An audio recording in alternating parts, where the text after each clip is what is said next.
Are you on your phone or on your PC? I'm on my PC.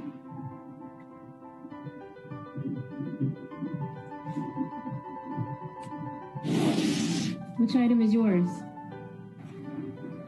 Mine is the Proposition 15. Okay, that's right after the Youth Advisory Council. Oh, okay, cool. Early. Well, I guess early.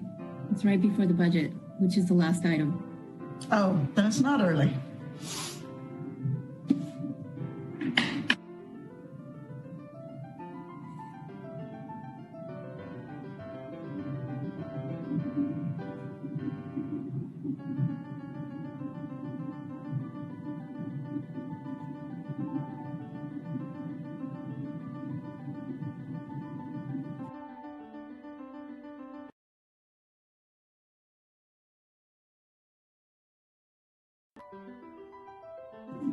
Crystal, do you mind forwarding me that email?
Ron, can you hear me?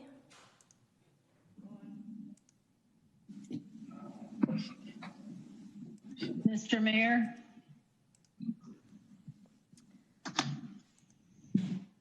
He's not on.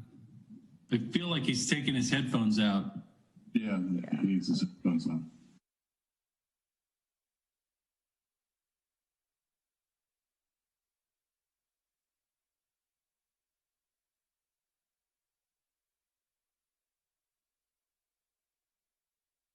Yes.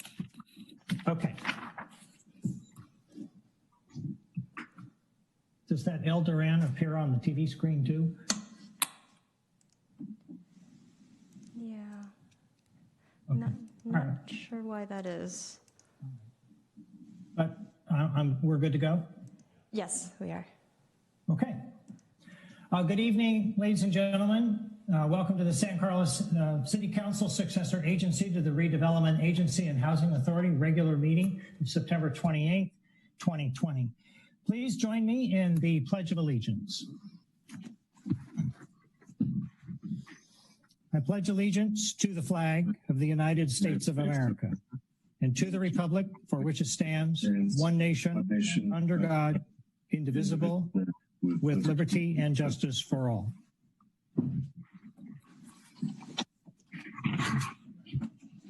All right, our first order of business is any changes to the order of the agenda? Yes, Mr. Mayor. The staff would like to pull item 6G from the consent calendar and move it to our next meeting. There's an error in the staff report we'd like to correct. Okay, sounds good. All right, our next order of business is presentations. We're going to receive a presentation from the county's affordable housing program, specifically focused on the economically disadvantaged. And I believe that our speaker is Ray Hodges, Director of Housing for the County of San Mateo. Good evening, Ray. Hello there. Can you hear me? I can hear you, yes. Yeah, thanks for inviting me to come here tonight. Good to see everybody. Mayor Collins, Vice Mayor Farmer Lohan, and honorable council members. So, like Ron said, I'm Ray Hodges. I'm the director of the county's Department of Housing, and happy to be here tonight to talk with you about our Affordable Housing Fund and a little bit about our affordable housing finance process at the county. I think you have a pretty big agenda tonight, so I'll try and move through the slides pretty quickly and save some time for questions if you have any at the end. Let's see.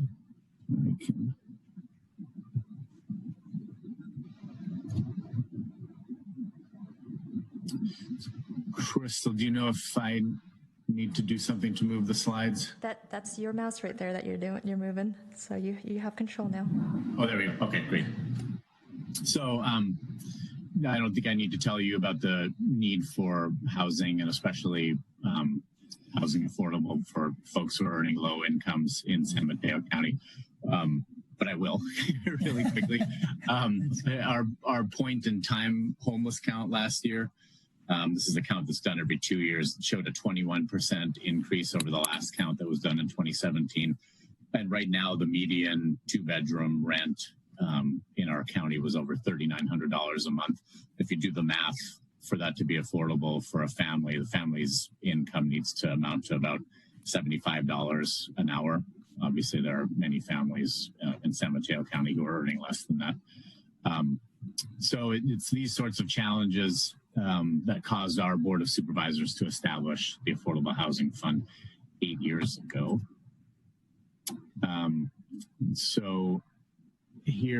So with the department, with the Affordable Housing Fund, the Department of Housing puts out a NOFA, a Notice of Funding Availability. It's just a long way of saying a funding competition each year.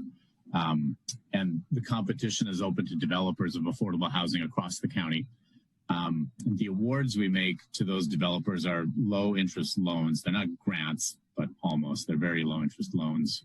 They're only repaid if the project that we make the award to can make a payment in a year.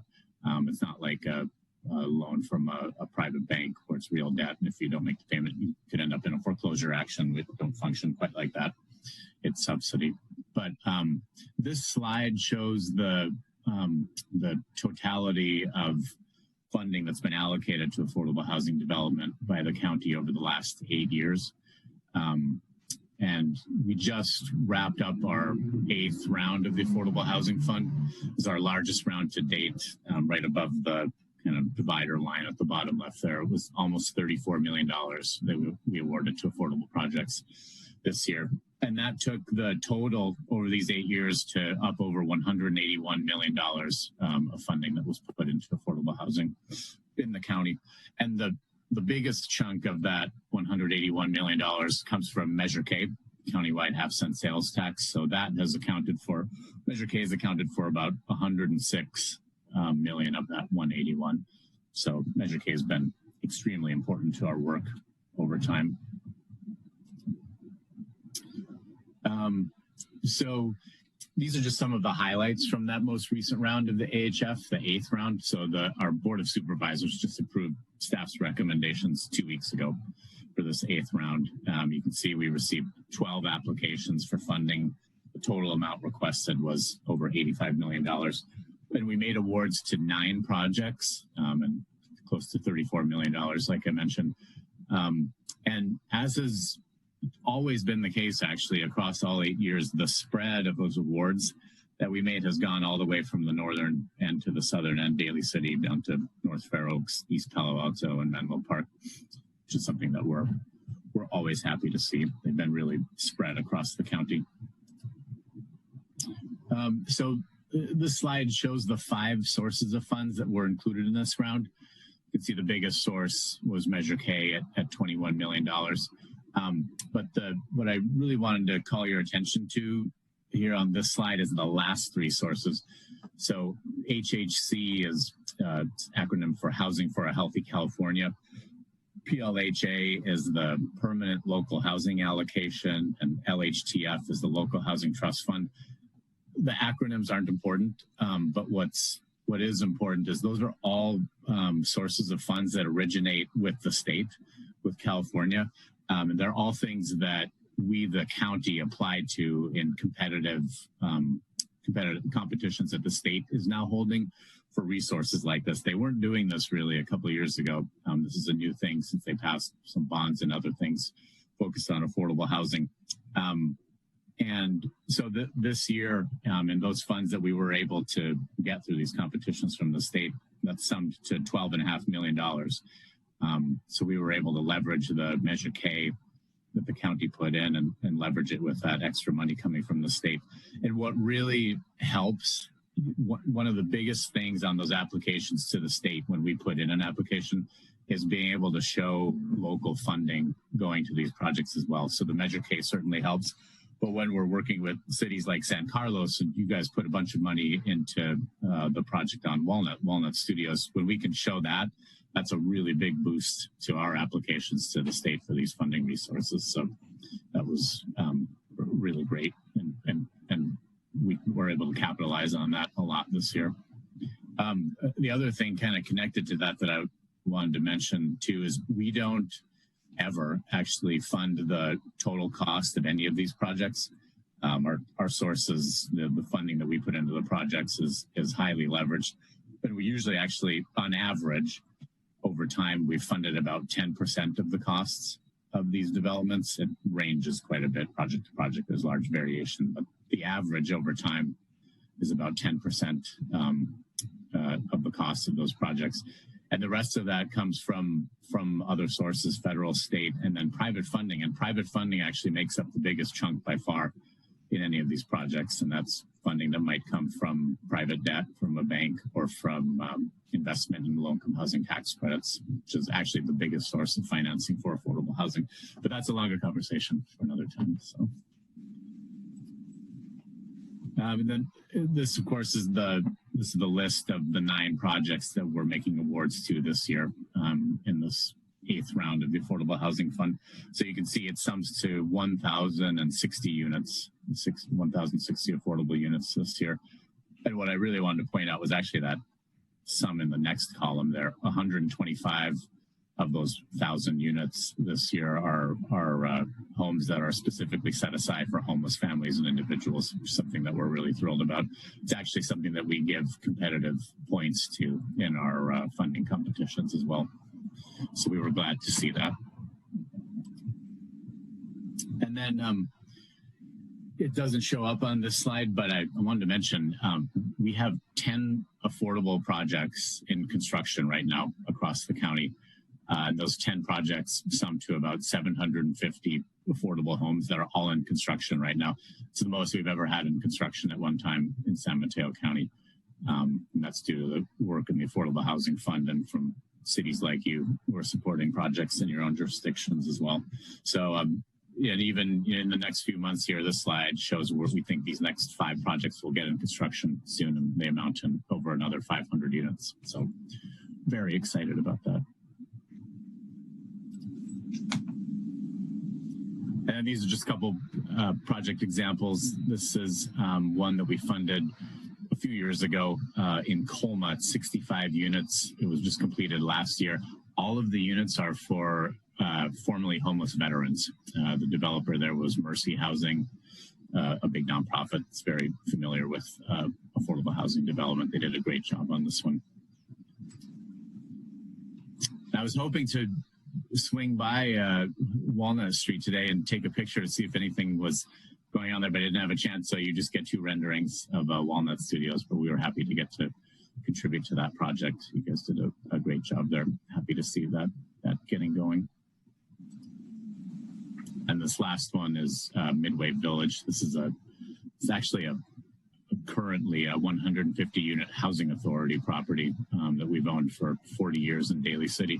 It's on 12 acres, and we're about to start a redevelopment process with Midpan Housing. It's going to take that site from 150 units to 550 affordable units in a range of housing topologies. Top left shows a rendering of what will be the most dense part of the site, 4-story apartment buildings, but there will be 2- and 3-story walk-ups and even townhomes on a big portion of the site. So very excited about that one too. So anyway, I think, yeah, that's all I had. But I'm happy to answer questions if you folks had anything about our affordable housing. Thank you, Ray. I believe we do have a couple of members of the public who want to comment. So, Crystal, you want to let them in? And by the way, I will preface that with, we're not sure if they're calling to speak on this or something else, but in this world of Zoom during the COVID era, we're allowing anybody to talk on pretty much whatever they want. Okay, go ahead, Crystal. Okay.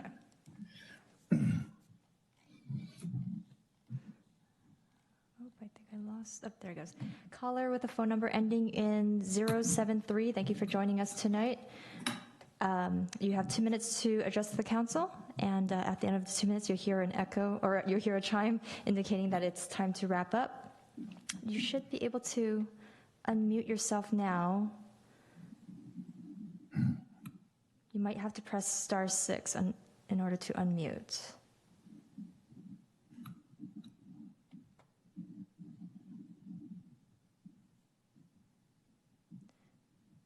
Caller with the phone number ending in 073. I am not seeing that you're doing anything with your line. So I'm going to just put you on hold, and we'll go ahead and take, oh, there you go. Good evening. Can you hear me? Hi, yes, we can hear you now. Hi there. Thank you so much for the opportunity to comment. Good evening, Mayor Collins and council members.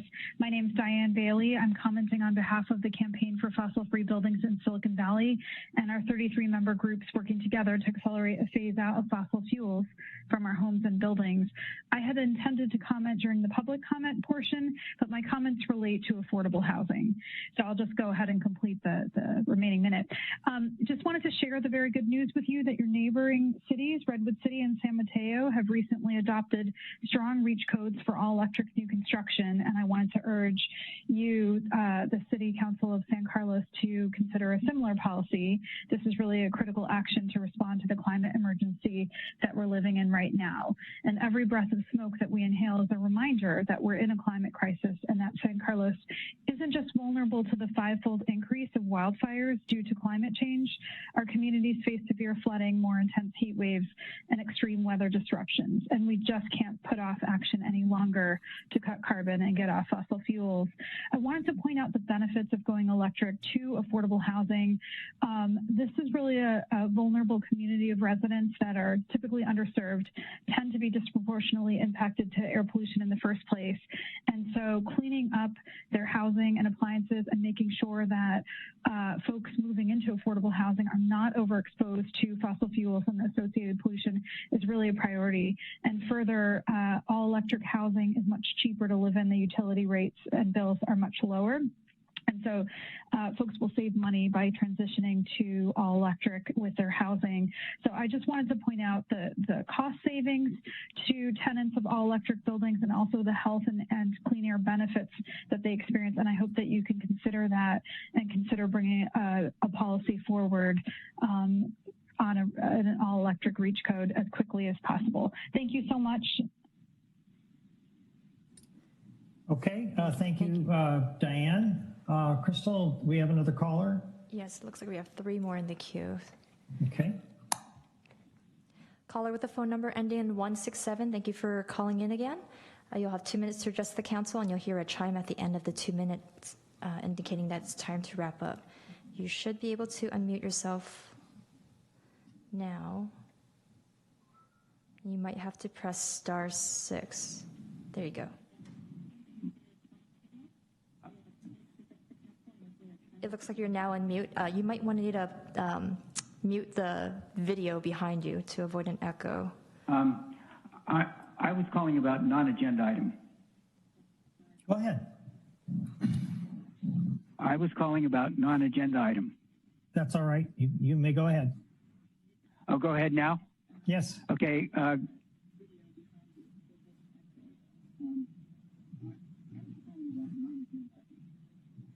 Did we lose you?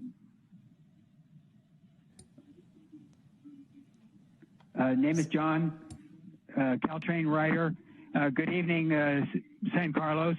I always take Caltrain to the Mill Bay Trans station to get to San Francisco Airport, and of course downtown San Francisco. And no driving, no parking, quality service. Senior discount, quite affordable. However, whereas I support Caltrain as a user, Caltrain operates under a dysfunctional governance structure and has serious cost management problems. So I recommend a vote no on Measure RR. The Joint Powers Board involves 7 public agencies with competing and conflicting priorities, and Caltrain has not maintained effective cost control. In fact, even with the recent decline in ridership, Caltrain has had no layoffs, but they're using federal CARES money to keep people on the payroll. So regardless of another funding stream, Caltrain has not managed their costs. Vote no on Measure RR. There may be some alternative operations for Caltrain, different governance, but Measure RR is a bad deal for taxpayers. No rational reason to tax merchants, consumers, to subsidize a bankrupt railroad. Vote no on Measure RR.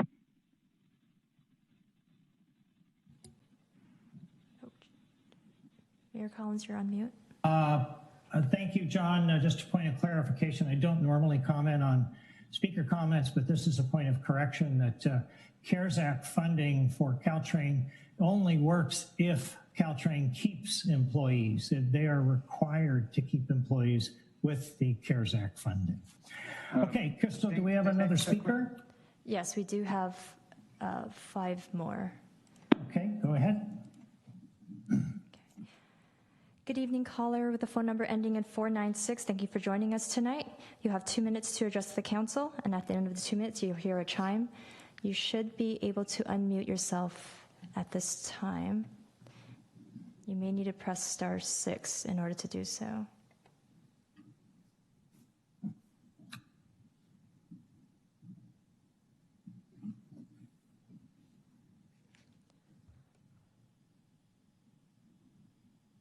Caller with the phone number ending in 496, can you hear me?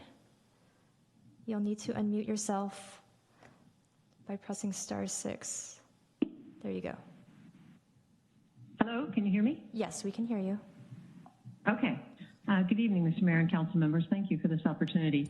My name is Kathleen Goforth. I've lived in San Carlos for 33 years. I'm here this evening to request the discussion of all electric reach codes for new construction be put on the council's agenda without further delay. I first spoke to the council in support of reach codes almost a year ago. At that time, several communities on the peninsula, including Menlo Park, had already adopted reach codes, and others were considering doing so. As of last week, 35 California cities had adopted reach codes, including San Mateo and Redwood City, both of which made the very wise decision to go all electric. The importance of beginning immediately to transition away from combusting natural gas and other fossil fuels in our homes and commercial buildings cannot be overstated. Our reliance on fossil fuels is the cause of the climate crisis that we're now experiencing. Excuse me. And the longer we delay taking effective action, the more unlivable our world will become, and the less successful our later efforts will be in averting catastrophe. San Carlos cannot solve the climate crisis alone, but neither can we shirk our responsibility to be part of the solution. The good news is that excellent electric alternatives are available for gas-powered appliances, and they are not only dramatically more energy efficient, they make our buildings healthier and safer to occupy. In addition, it is so much less costly for developers to build all electric buildings because there's no need to install natural gas infrastructure, that affordable housing developers has found they can cost effectively include additional units in their projects. There is simply no rational reason to continue installing natural gas infrastructure, especially since we have Peninsula Clean Energy providing clean electricity from renewable sources. Model reach codes are readily available from the state and other communities that have already adopted them, so much of the work of developing an ordinance has already been done. I urge you to put an all-electric reach code, ideally accompanied by a gas appliance burnout ordinance, such as the one Menlo Park adopted, on your agenda for consideration as soon as possible, at minimum before the end of the year. Thank you. Thank you, Kathleen. The next speaker, please. Crystal? Yes.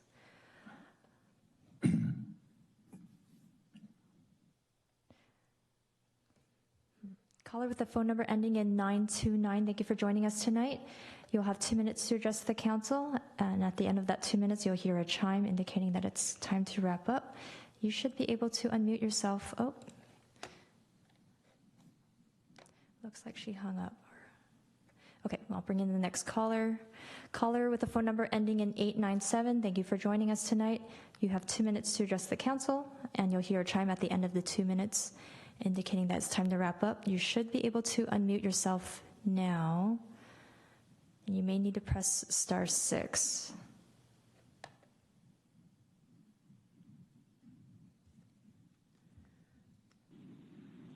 Okay. Hello, caller ending in 897. Looks like you are on mute, so we can hear you now. Good evening. This is Sandy Kraft. Hello, council members. I'm wondering, it's great to hear that there's housing coming online for homeless, but I believe it was about 10% of the homeless population. And there's a report that was estimating that Santa Clara County may have 40,000 people become homeless from COVID. Our number will probably be smaller given that we're a smaller county, but what, if anything, is in the works to kind of address a potential large increase in homeless population? Was that it for you, Sandy? Sorry?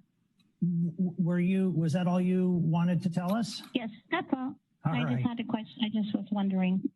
Okay, well, thank you. We can't respond at the moment, but maybe when we're done with this, we might have Ray respond to that. Okay, thank you. All right, thank you. Okay, we have 3 more callers in the queue. Caller with the phone number ending in 756, thank you for joining us tonight. You'll have 2 minutes to address the council, and at the end of the 2 minutes, you'll hear a chime. indicating that it's time to wrap up. You should be able to unmute yourself right now by pressing *6.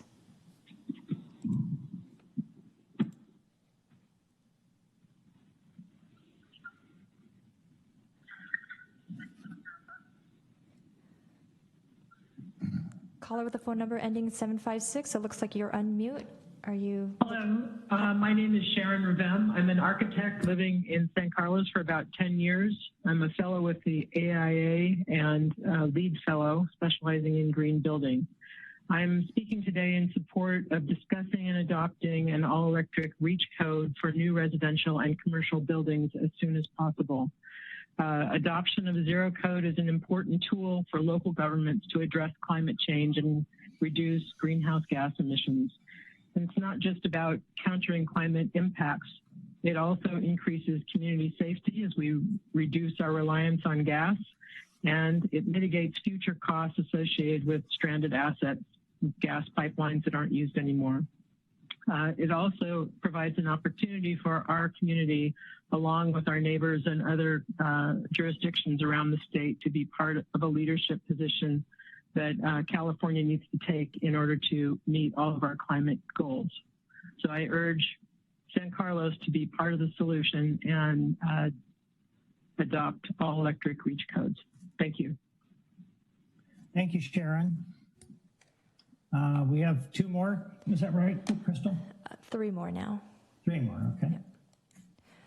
Caller with the phone number ending in 549, thank you for joining us tonight. You have 2 minutes to address the council, and you'll hear a chime at the end of this 2 minutes. You should be able to unmute yourself. There you go. Thank you. Thank you, Sharon. We have 2 more. Is that right, Crystal? Caller ending with the phone number ending in 549, you want to mute the meeting behind you. Ending at 549. Thank you for joining us tonight. Hi, this is Ellen Dooley. Thank you, Mayor Collins, City Council members, and City staff. There you go. Can you hear me? Yes, we can hear you. Talking too soon. Yes, we're just hearing feedback, Ellen. That's all.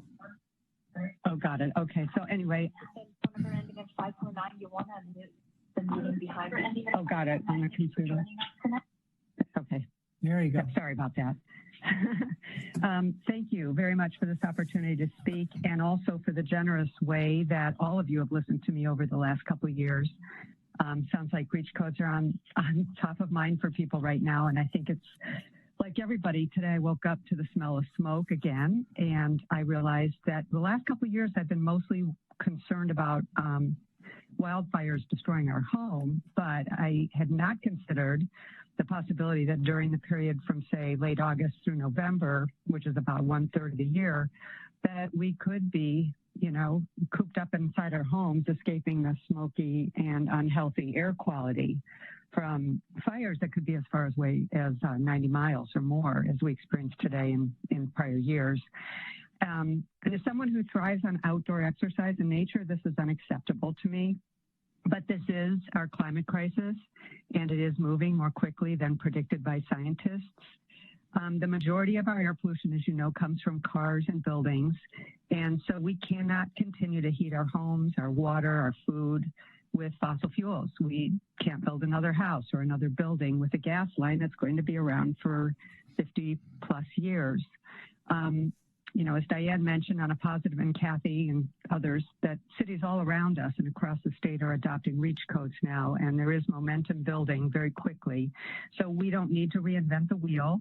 There are resources for getting answers to questions and figuring out what's right for San Carlos. But what we need is action now. My generation allowed this to happen, but I cannot stomach the idea of leaving this kind of legacy. So I'm here to ask you tonight to make REACH codes a priority, not next year or the year after, but really right now.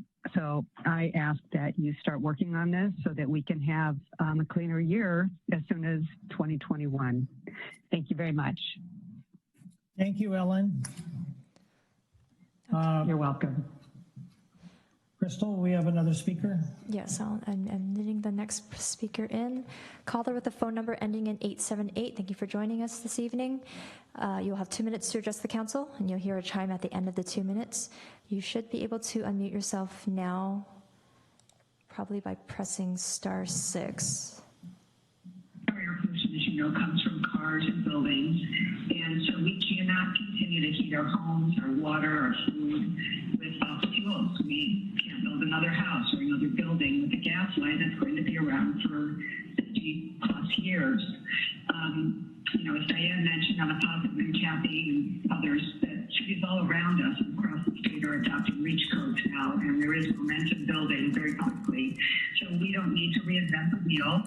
There are resources for getting answers to questions and figuring out what's right for San Carlos. But what we need is action now. My generation allowed this to happen, but I cannot stomach the idea of leaving this kind of legacy.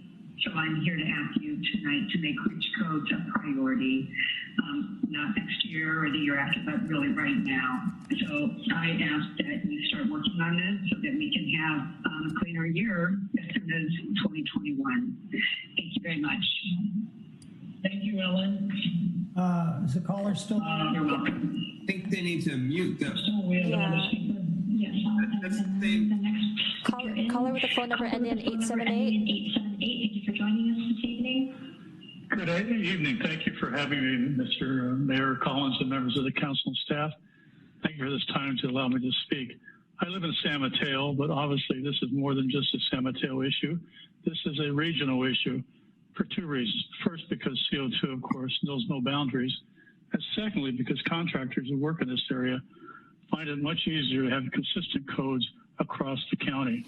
San Mateo, Pacifica, Brisbane, Menlo Park, and Redwood City have now adopted REACH codes, and it would be much easier for our contractors, many of whom are in San Carlos, to know exactly what's required of them and consistently across all cities. I want to talk briefly about all the exemptions. We see exemptions as a death by 1,000 cuts. And this is probably the 9th or 10th city council meeting I have attended across the peninsula, and exemptions always come up. We would prefer, instead of an outright exemption, to have a very difficult feasibility exemption, similar to what other cities have done, and that would use the services of PCE to back up that it really is an exemption. The exemption for commercial kitchens is not necessary, as there are now, as I just learned, hundreds of commercial kitchens in California cooking with electric induction stoves, including some of the large chains. Giving an exemption to ADUs is, in my opinion, not necessary. San Mateo did not give an exemption, and other cities have done away with that. On affordable housing, I ask that a builder first attempt to find funding and design assistance from PCE and other sources before being given an automatic exemption.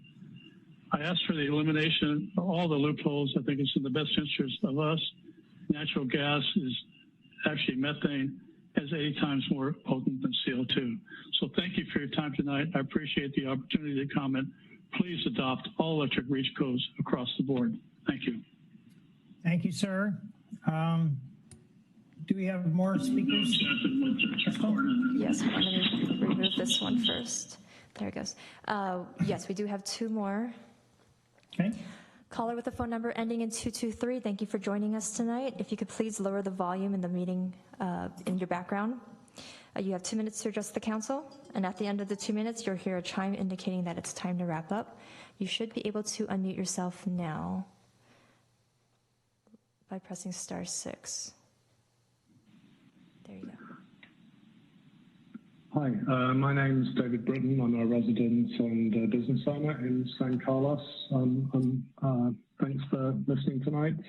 I'm asking you to consider prioritizing all electric REACH codes. I think, as everyone knows, it's urgent that we take action on climate change. As others have mentioned, the daily smell of smoke in the air is a constant reminder that we need to take action. I urge you to join the growing number of local cities who are showing leadership on this issue by introducing all electric REACH codes. Thank you.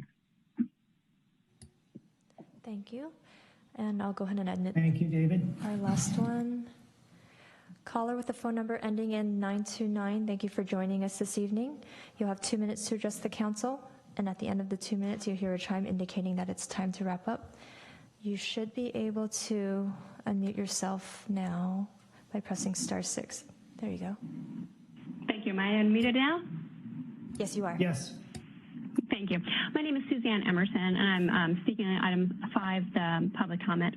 I speak tonight to ask the City Council to agendize discussion of breach codes to promote all electric or mostly electric new construction. Already in San Mateo and Santa Clara counties, 16 municipalities have adopted breach codes that require most new construction to have heating and water heating that is electric instead of gas, and 10 of those municipalities require most new construction to be all electric.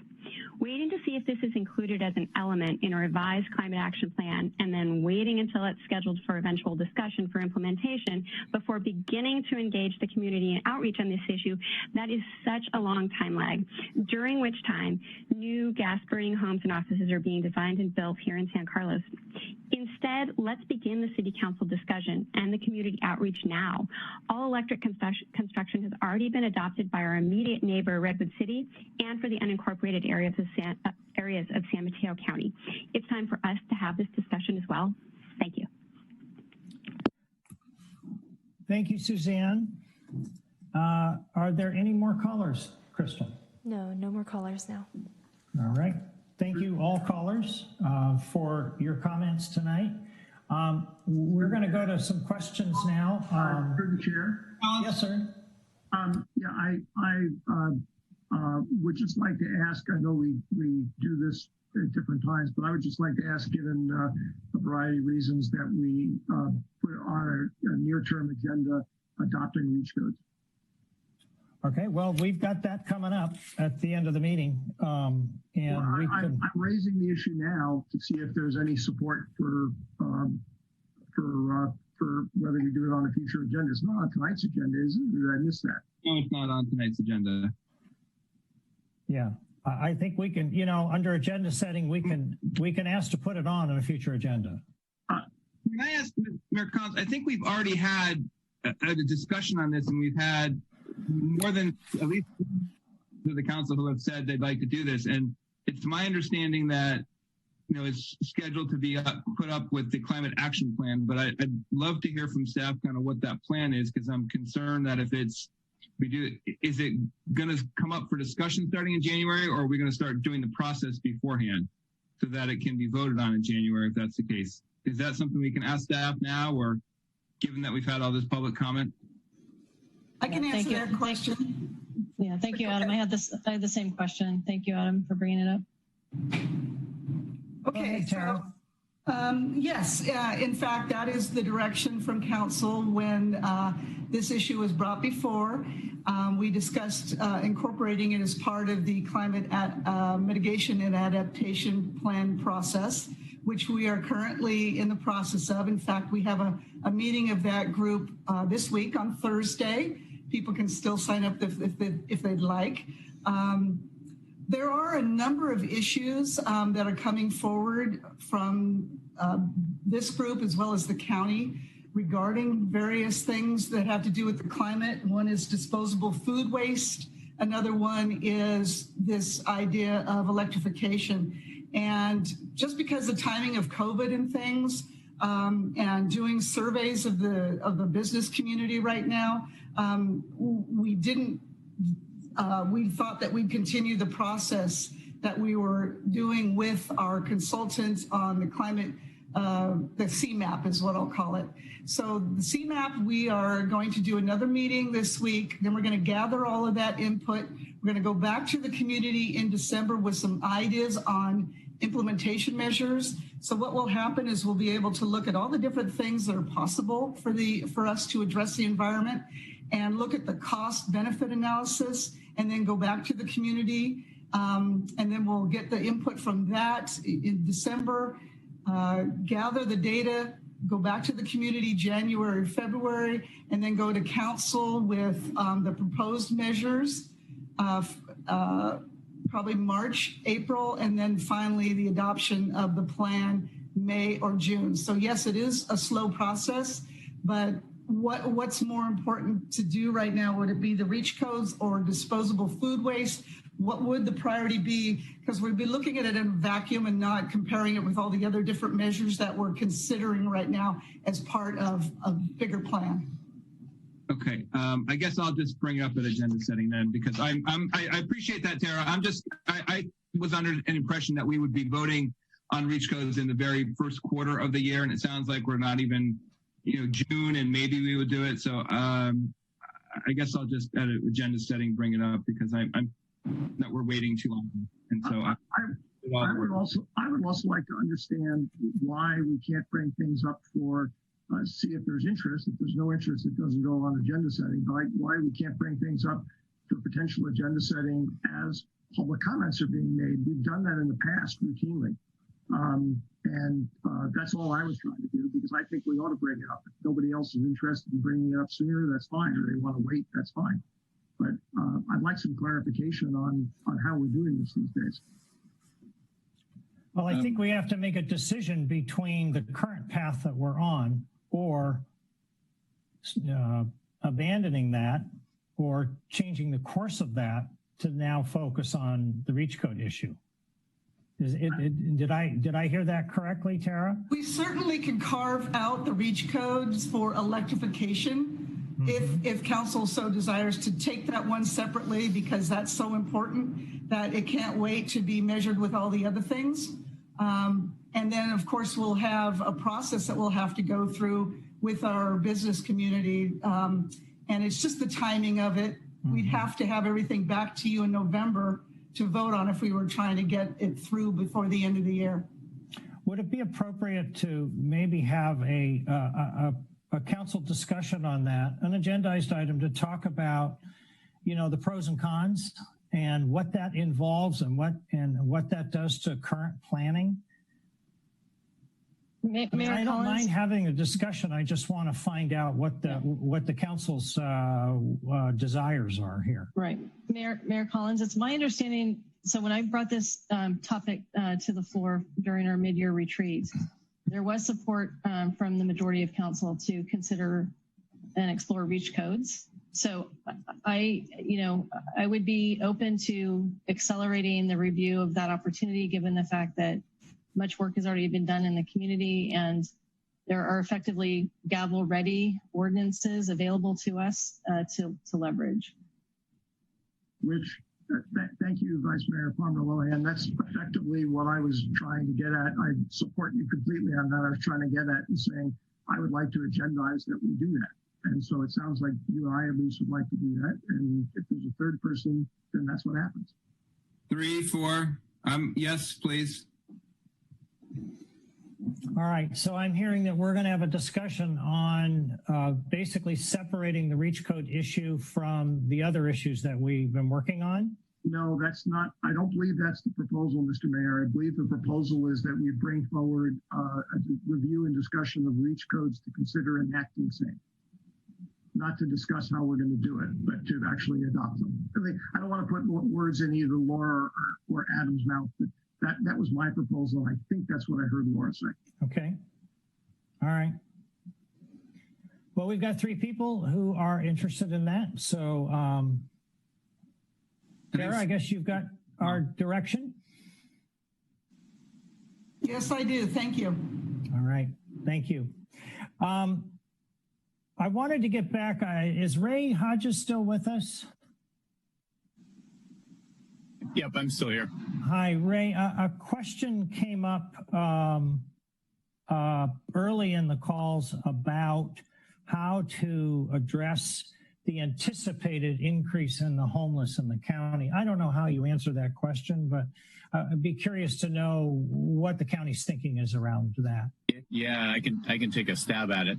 I think the primary thing I'd say is we're focused right now on the front end of that question, rather than looking at how to deal with the increased homeless numbers at the end in a bad outcome, trying to prevent that bad outcome from happening right now. So I think 2 board meetings ago, we set aside $5 million for programs aimed at preventing homelessness and keeping people in apartments, even through loss of jobs and loss of income due to COVID. So $2 million of that was added to the emergency financial assistance program that helps tenants pay rent if they've lost a job or lost income. And I think $12 million has been put into that fund in the county to date. We set aside another $2 million for a program that's actually directed at small landlords for instances where they're not taking in rental income and trying to keep them in above water and out of foreclosure as well. And then another $1 million set aside for legal assistance programs to help tenants and landlords mediate and come up with solutions. So that's been our focus right now. But yeah, at the other end, through the Affordable Housing Fund and some of the work that our housing authority is doing around targeting different types of rental assistance for homelessness, I think we can get more housing for folks who are homeless right now. And we're going to keep trying to increase on that on the back end as well. Okay, thank you, Ray. Now we had some questions. Laura? Thank you, Mayor Collins. I appreciate it. And thank you, Ray, for your presentation and providing an overview of the various funding mechanisms that are available and how those are translating into actual creation of housing. So really appreciate that. And, you know, the inspiration for this report out came from the fact that many community members requested redirecting of funding into affordable housing programs. So it's very helpful to see what the county is doing and the fact that the county is continuing to invest in that as, you know, COVID has created even a greater issue for many people. So I just wanted to express my thanks to you and the team for your terrific work. Thank you. All right, thanks, Laura. Happy to be here. Sarah. Thank you, Mayor, and thank you, Ray, so much for joining us tonight. I really enjoyed your presentation. One of the things that public comment brought up tonight is electrification and affordable housing, and I'm just wondering if you can speak to that, if you're seeing that trends in a lot of the projects of going all electric among the development projects that you're working on. Thank you. Yeah, we've seen a number of our developers you know, look at and try and do 100% electric projects. It's something that some of them have been striving to try and do. We don't require it through our NOFAs, and we've been leaving it up to the local ordinances in each of the cities in terms of driving a requirement. But we have seen some of our developers try and do it just of their own accord too. We do have requirements around green technology and energy efficiency for our buildings, but we haven't incorporated that specifically yet.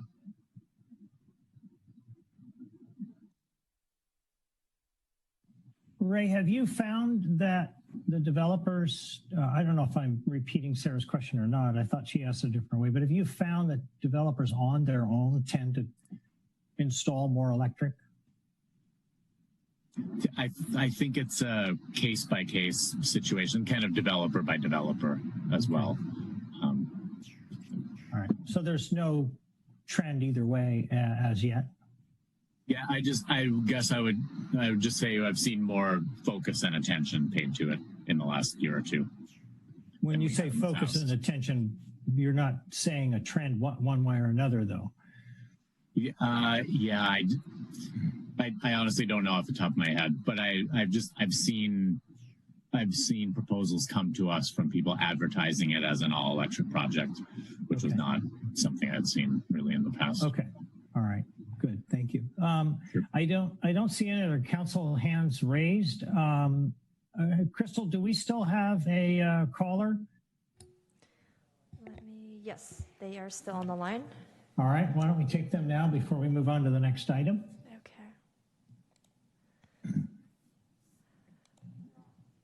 Caller with a phone number ending in 526, thank you for joining us this evening. You have 2 minutes to address the council, and you'll hear a chime at the end of the 2 minutes. You should be able to unmute yourself now by pressing *6. There you go. Hello, can you all hear me? Yes, we can hear you. Hello, my name is Dashiell Leeds. I'm a conservation assistant for the Sierra Club Loma Prieta chapter. I'm a little out of sync with the meeting that I'm viewing, so I hope I am commenting at the right time, but I just like to speak in support of agendizing all electric reach codes as soon as possible. Where I am in the meeting, council has discussed and hopefully I believe will soon discuss putting reach codes on the agenda. So I'd like to thank the council members who spoke in support of that. I think with regards to reach codes relative to the climate action plan, I think the conditions are ready to rapidly adopt reach codes. there's really good precedent out there, and I would highly recommend that when council makes its direction to staff, that you direct them to study and emulate the all-electric REACH code passed by San Mateo County. That one especially is a great model code. Many of the speakers before me have covered the benefits of REACH codes. They're good for public health, they're cost effective, and then they reduce emissions, especially with the clean electricity provided by Peninsula Clean Energy. But looking forward, each pipeline that we allow to build, it's going to be a public health hazard, a climate hazard, a cost hazard, and ultimately a stranded asset. So let's make the job easier for us in the future by building all electric as soon as possible. Thanks so much. All right. Thank you, Dashel. Do we have any other callers, Crystal? No, there are no other callers. Okay. All right. Seeing no other callers, no other comments, why don't we move on to item 6, the consent calendar. Someone want to make a motion on the consent calendar or pull anything from it? Anything additional? I move to adopt City Council Housing Authority consent calendar items A through I, and item J, adopting ordinance number 1562, an ordinance of the City Council of the City of San Carlos, amending chapter 8.50 of the San Carlos Municipal Code, traffic impact fee, and item K, adopting ordinance number 1563, an ordinance of the City Council of the City of San Carlos, adding chapter 15.20 to Municipal Code Title 15, Buildings and Construction, to provide an expedited, streamlined permitting process for electric vehicle charging stations. And do we have a second? Mr. Mayor, before we proceed, I think staff recommended that item 6G be continued to the next meeting, so should not be included in the motion. Thank you for the reminder, Greg, and I would resubmit the motion with item G removed. If that qualifies. All right. Laura, I thought you had done it, so that's why I didn't say anything. You're usually so efficient. So anyway. All right, we have a motion and a second. Any discussion? Crystal, please call the roll. I'm sorry, I didn't catch who seconded? Mark. Mark second? Okay, thank you. And we do have a caller on the line right now. Oh, okay. Well, then before we vote, why don't we take the call? Okay. Good evening, caller with a phone number ending in 931. Thank you for joining tonight. You have 2 minutes to address the council, and you'll hear a chime at the end of the 2 minutes. You should be able to unmute yourself right now. There you go. Hi. My name is Tina Acree. I'm the AFSCME business agent for the AFSCME unit within the city of San Carlos. It has come to my attention that there has been an issue with a budgetary item providing raises for employees. I have talked to the mayor and the council members between last week and this week. And I wanted to reiterate that AFSCME will not, under any circumstance, be opening their contract outside of the normal negotiation cycle, that is not going to happen. If there was any outstanding question on that, to clear the air on that. Would also like to reiterate that whatever rumors are going around, there is currently zero animosity or ill will towards the council, the city management, or the other bargaining units within the city. Everything is fine. There is a great amount of appreciation for what the city has done in terms of working from home, providing flexibility and laptops to allow people to continue to work during the pandemic and these very difficult times. So I would like to reiterate that the appreciation we have for what the council has done, what Jeff Maltby has done, the continual positive communication from Rebecca Mendenhall and Angie Rodriguez is invaluable, and we really appreciate that. If there's any further concern, I know all of you know how to get a hold of me and would be happy to answer any questions if needed. Thank you. Thank you, Tina. Okay, did we have any other callers, Crystal? No, no other callers. Okay, all right. I think we're ready for a vote then. Okay. Councilmember Obert? I think he might have left. Yes. Oh, he's There you back. are. Okay, thank you. Vice Mayor Palmer Lohan? Yes. Councilmember Rack? Yes. Councilmember McDowell? Yes. And Mayor Collins? Yes. Thank you. Okay, we're going to move on to item 7 now, reports to council. These are updates on key city projects and city department heads and staff and city council subcommittees. They're informational in nature, and we will not be taking any action on these items. The first item is 7A. We are going to receive an annual update from the Community Foundation of San Carlos, including a report on its racial justice activities. And I believe we are going to hear from Jessica Yang. Are you there, Yes. Jessica? Hello, Jessica. Hi, all. So good evening, Honorable Mayor Collins and City Council members. It is my honor and pleasure to represent the Community Foundation Board of Directors in sharing our first annual update.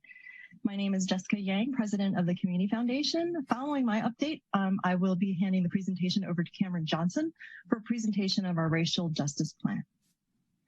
So 2020 has been quite a year of surprising twists and turns. And at this 1 year mark, what I feel and what I want to convey tonight is gratitude.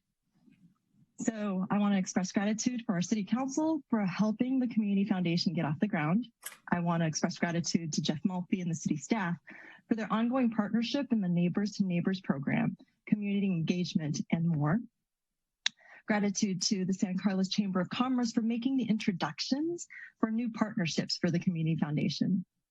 And last but not least, to our community donors, volunteers, and local nonprofits for stepping up to help our community members who are most impacted by the pandemic and the current events. And so going into the presentation, let me see. There we go. So 2020, we have been able to deliver quite a bit of impact with the support of our all volunteer board members and community members. We have raised over $400,000 in COVID response funds. We've awarded 35 response grants. We've engaged 75 new donors. We've activated more than 450 community volunteers across San Carlos and our surrounding communities, and we've formed one racial justice committee. Our core activities have pretty much followed our core goals, which is helping our community, which we define as all who live, work, learn, and play in San Carlos. We're committed to community engagement, building partnerships, and being stewards of our public places. As a quick look in our financial statement, it's pretty straightforward. Our income is $2.5 million, of which the majority is the $2 million endowment that came from the city at the end of 2019.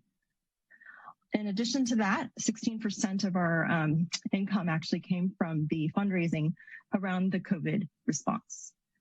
We have seen a positive return of approximately 2% in our endowment investment income, despite the downturn in the market.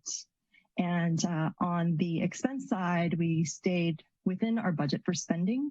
We're actually a little lower than what we anticipated, largely in part to COVID in hindering a little bit of our marketing and sort of just getting out their activities. For those who want more information on our financial statements, we have our full annual report available now for people to view at cfsancarlos.org.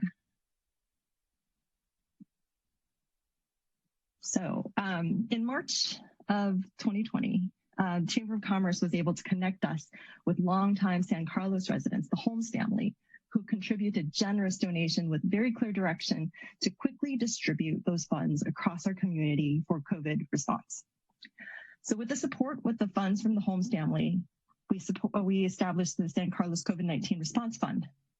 The fund has now raised to date over $400,000.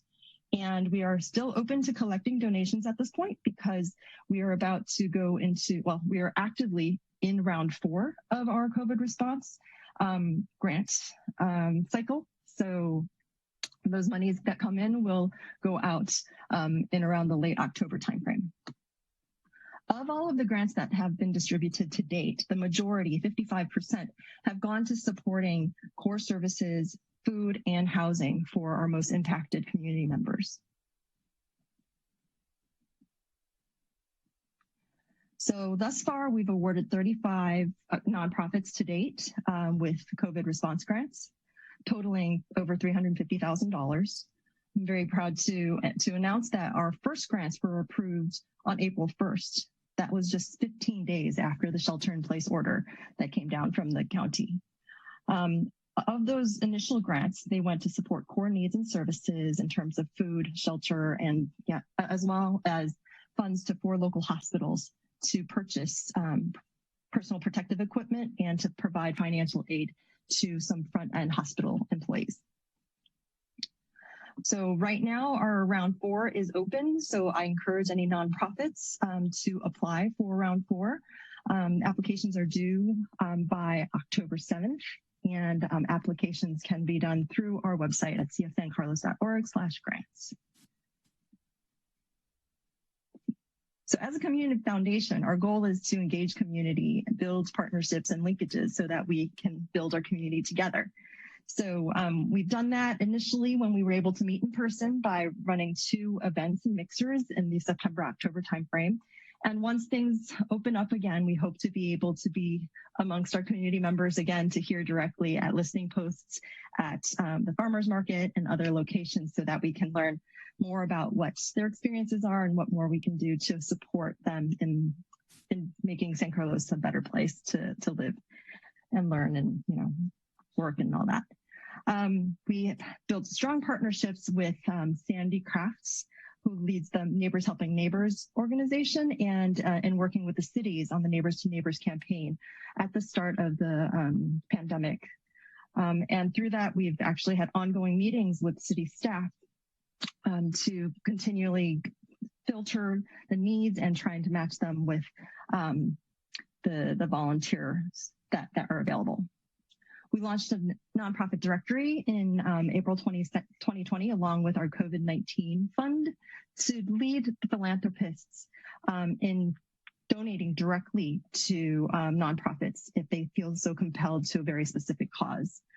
And then in the summer of 2020, we established the Racial Justice Committee to engage our community in the conversation and to be part of the change in doing this very important work. So our original board member, 11 members of our board, were set up with staggering terms to allow for continuity and to welcome fresh ideas and energy. So right now I want to do a quick thank you to Tom Davids and Bobby Petroff for serving over the last 2 years on both the steering committee and on our first year board. And this September, just a couple weeks ago, we welcomed 7 new members to our board of directors. Their names are highlighted in orange. I realize that Donna's is not highlighted in orange, but Donna Beck has joined us as well. So our original board of 11 is now a board of 16 strong. And I'm very much looking forward to learning from and serving alongside some of our veteran nonprofit leaders in San Carlos and growing list of community volunteers in driving the work that we're doing on behalf of the Community Foundation. So with that, I will, turn the presentation over to Cameron Johnson, who will be presenting to us our Racial Justice Committee plans and activities. And Cameron, if, I don't know, Crystal, did you want to switch Cameron over as a presenter, or should I flip pages for him? I am changing it right now. Cameron, you should have access now. Okay, we'll see if that works. Good evening, Honorable Mayor, members of the City Council. My name is Cameron Johnson. I'm a board member for the San Carlos Community Foundation, and I'm also part of our Racial Justice Subcommittee, which, as Jessica mentioned, we formed this year. And it looks like I do have control. So as we all know, we're in the midst of a big national conversation about race, which hopefully moves us forward to a place with less racism, more inclusion, more opportunities for everyone. And we think that this is a conversation that every American has to take part in, and it's part of our community too. And so while we formed the Community Foundation last year as a philanthropic organization, we also went through a visioning process. And our vision, I'd like to just read it, which was to inspire community engagement and build community connections, to be stewards of our public places and natural environment, and to strengthen the quality of life for the entire diversity of the San Carlos community now and for future generations. And so we had always envisioned, in addition to doing philanthropy, being a place for community conversations and being a place where we could help engage the community about topics of the day. And those topics can be wide-ranging and will obviously change over the decades to come. But I think the conversation that's on many Americans' minds today is racial justice. So we're at the early stages of this, and we're really interested to hear your feedback. If you have feedback tonight, that would be welcome. You could also just reach out to us afterwards. But we've sort of created like 3 pillars of activity.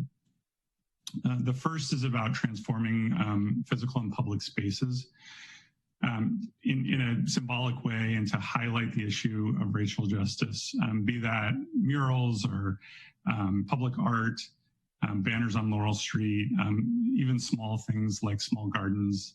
The picture on the first slide was a small community garden that was created around the topic of racial justice and healing. And it's something that we would love to work with you on because a lot of the public spaces are owned by the public and the council is the stewards of them and makes decisions about street names and things like that. The second is really about having a conversation and helping our community educate each other. This is a time where people are becoming more aware of the legacy of racism in the United States. There's a lot of curiosity, and it's an opportunity to provide resources and for people to engage with their community in dialogue. And so we think about community forums and lecture series, book clubs, and things like that. And then finally, we think it's important to celebrate the diversity, the contributions of the Black community to San Carlos, to California, to our country. And so we'd love to think about ideas for whether it's a community festival or other ways to celebrate Black and minority-owned businesses or community members who've made an important contribution. So this is the way that we're thinking about it, but we would love to get your input. We've had some good conversations with Councilmember Rack, and we want to encourage anyone who wants to be involved to reach out and to join the conversation. We think about this as a partnership really between the Community Foundation. We're stepping up and raising our hands and saying we would love to lead in this area, but we need the City of San Carlos to join us, and we need San Carlos School District to help out. And there's a lot of work happening in the schools right now around racial justice, anti-racism training, and things like that, which is a really positive step.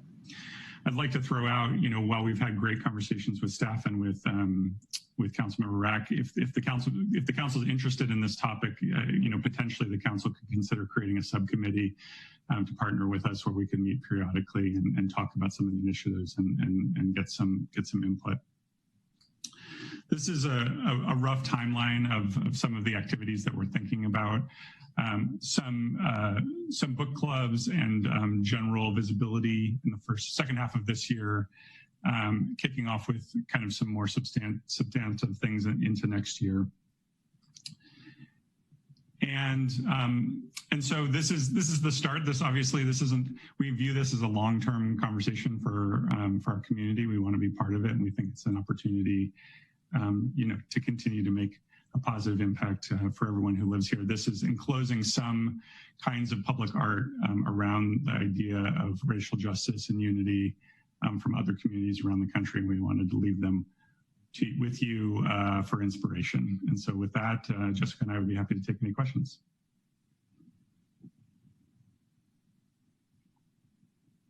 All right, thank you, Cameron and Jessica. I understand we do not have any callers at the moment. Adam, you're up first.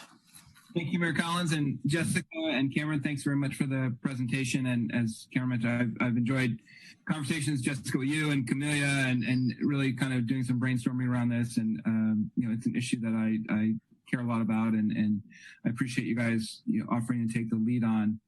for the community. And I personally think that's a great spot for the Community Foundation to take a leadership role in this, with the city and the school district playing a supporting role and working together with you to help address this issue. So I'm certainly what you've laid out and would love to be continue to work with you guys on it, whether it's on the subcommittee, if that's what we decide to do, or just as I've been doing now, and continue to do that. And I also wanted to thank you guys and congratulate you guys on a successful first year. I'm glad to see the numbers are good, and you guys have certainly made a great and positive impact on the community. So thanks to all you and all the board members and all the volunteers for all they've done to really help San Carlos through this difficult time, and for all you're doing to help make us a better community. All right, thanks, Cameron. Laura? Thank you, Mayor Collins, and thank you, Jessica and Cameron, for joining us tonight and sharing with us the progress that you've made. I know that when I met with Jessica many months ago, she shared with me that there was so much opportunity in San Carlos that wasn't quite clear where to focus. And the opportunity to step in and really rise to the occasion with COVID has been, very impressive, and I'm incredibly grateful for all that you've been able to accomplish. And it's the fact that you're in round 4 now and continuing with that grant process is really inspiring. And the aspect around diversity is something that's very near and dear to my heart.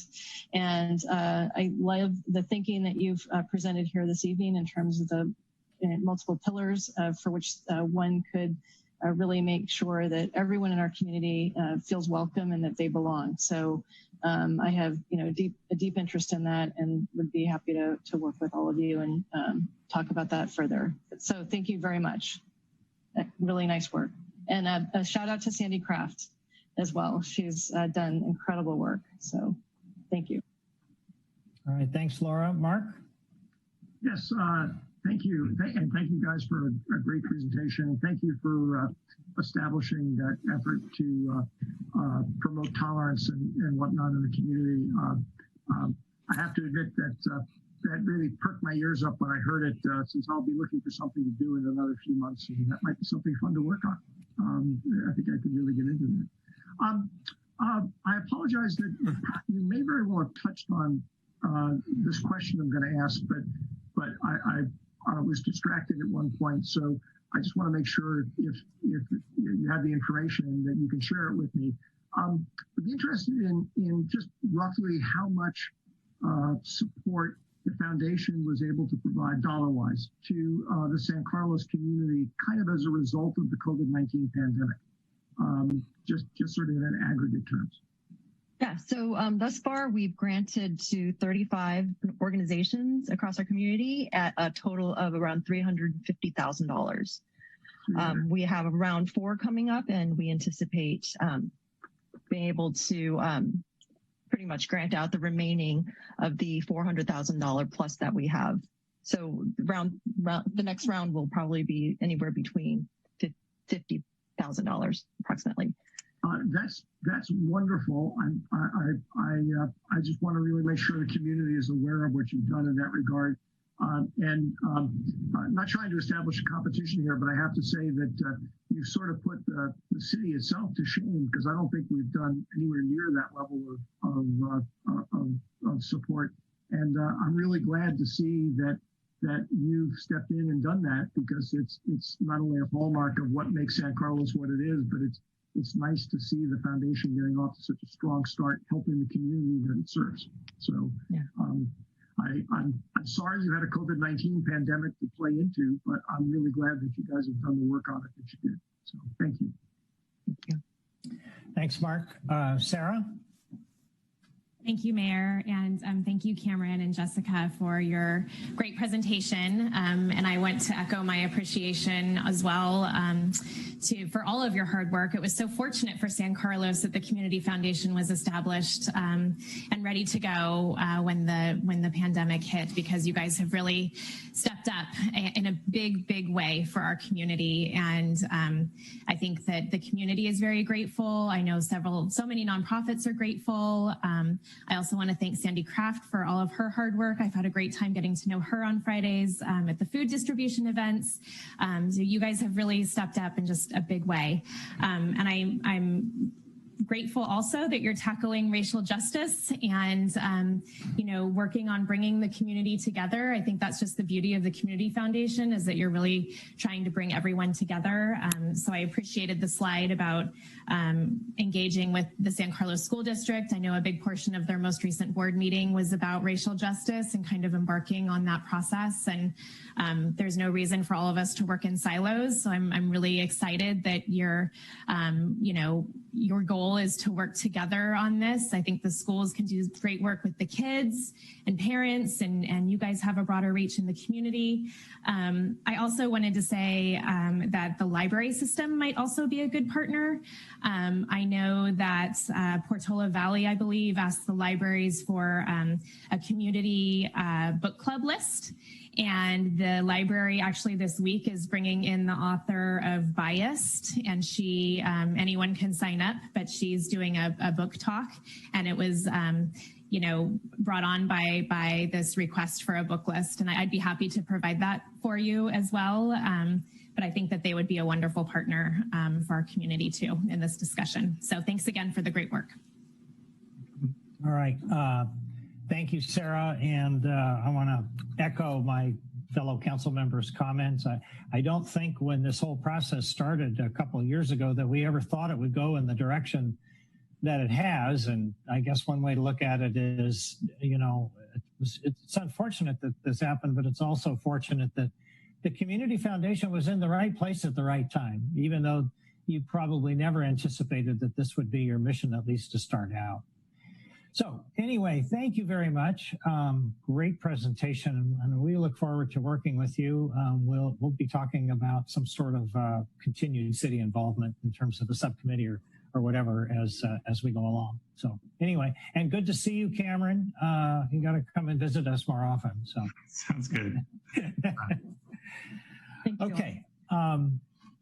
All right, we're going to move on now. I asked Crystal if there were any other callers, and she said there were not. And Crystal, I assume that's still the case? Correct. Okay, so let's move on to item 7B. That's to receive an update on the coronavirus. This is just a verbal report only, and that report tonight is coming from you, Jeff? It's actually going to come from me. Okay, Tara. Well, on a roll this evening. Yep. Okay, so hopefully this will go over much better than my last item. Thank you very much for your direction, Council. Sure. We always need to know where to go on all of the different things we can do with the environment. All right, so this is just a really brief update. This is the 2 weeks since the last meeting. Let's see if I have control. I think I have control and I over control. So let me go back.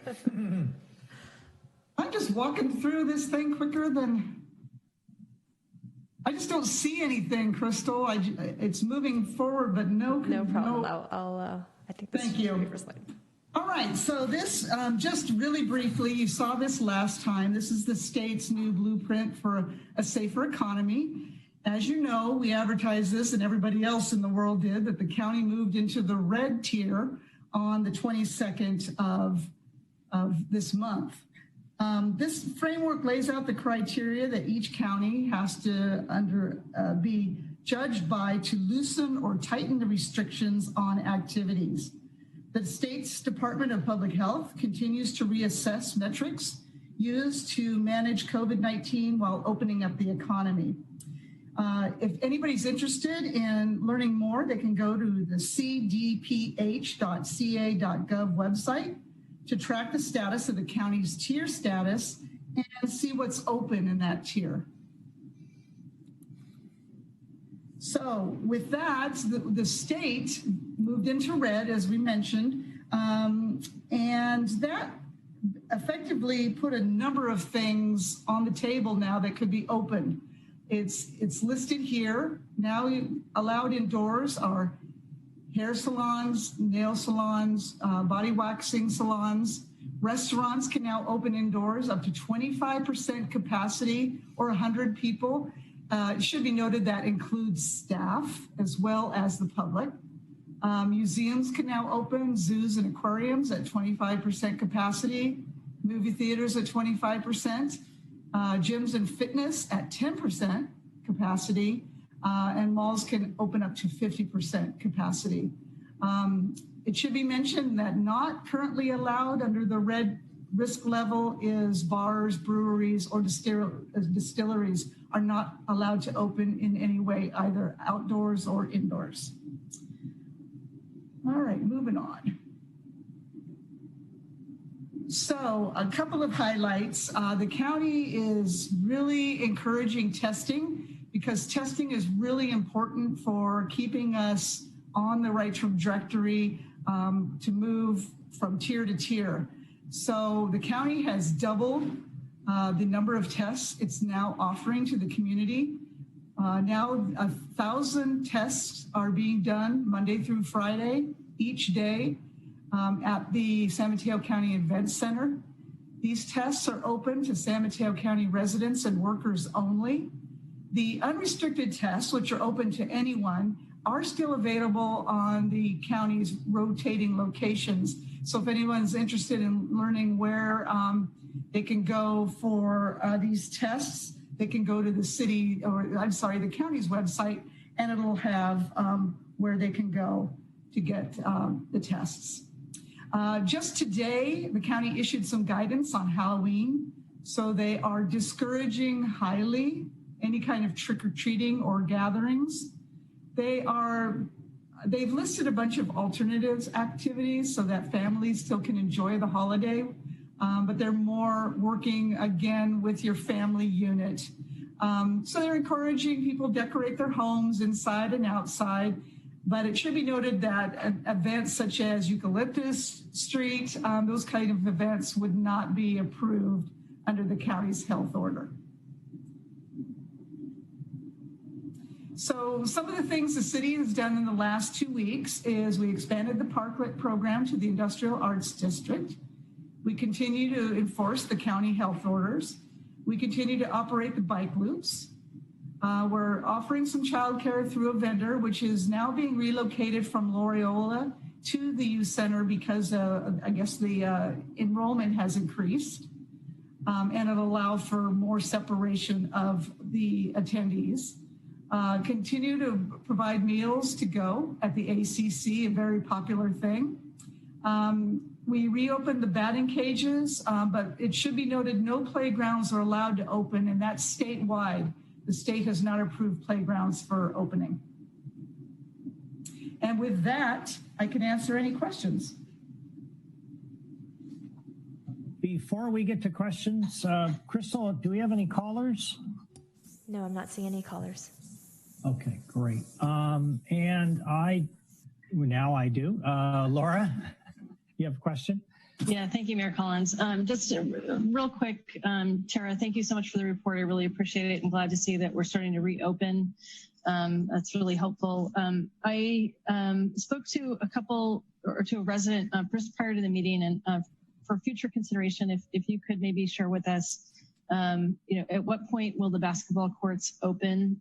I've heard reports, and I've actually seen kids riding around on bicycles on those courts, and in larger groups. And then also wondering about the status of patrols to the areas, that I continue to get feedback, as I'm sure we all have, about teenagers gathering and not wearing masks or intimidating community members, that type of thing. Ron, you're not on mute, Ron. So yeah, in any event, I just sent you. Ron, you're not on mute. So anyway, so it would be helpful to understand kind of what the policing practices are, what their patrols are, if they've changed at all, because continuing to get concerned residents with some of these issues, if that makes sense. I got interrupted there, so hopefully that makes sense. I apologize, Laura. I thought I had myself on mute.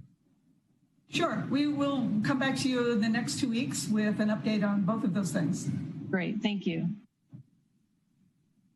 Okay, I do not see any other hands raised. We are normally going to move on to item 8, but I did have a request because apparently we have a lot of We have a lot of young people who are waiting for item 9A. So if there's no objection from my fellow council members, I would like to just go to 9A now, and then we'll go back to the study session. With me. All right. So 9A is a consideration of appointing 5 Youth Advisory Council voting members and 2 alternate members to the 2020-2022 term, recognizing 3 retiring YAC voting members.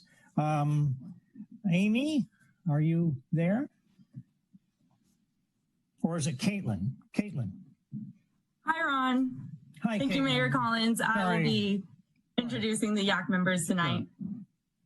So good evening, Mayor Collins and council members. My name is Caitlin Matoso. I'm the Recreation Coordinator for Youth Development.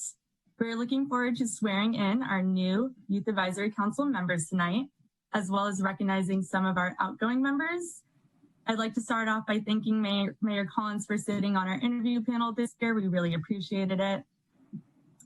All members being appointed tonight will be serving a 2-year term. This year, our council will range in age from middle schoolers to seniors in high school. We have 2 members renewing their terms. Lucas Eden and Isabella Sudgen will be seeking their second appointments to YAC. Seeking their first appointments is Mila Hambley, Vikram Kajalia, and Maya Neighborg. Lastly, Atharis Paraseth and Ivy Zhao will be seeking their first appointments to YAC as alternates. Before we appoint our new members, I'd like to recognize a few outgoing members. Laura Skimkova served on YAC for over 4 years. She was our chair this past school year, and she recently moved to Connecticut. Veronica Roseborough served a 2-year term, and she was our vice chair last school year.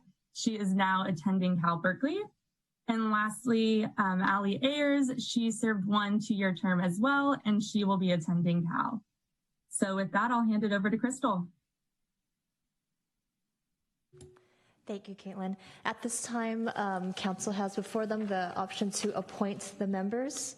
And once that's done, then I can go ahead and swear them in. I'll make that motion. All right.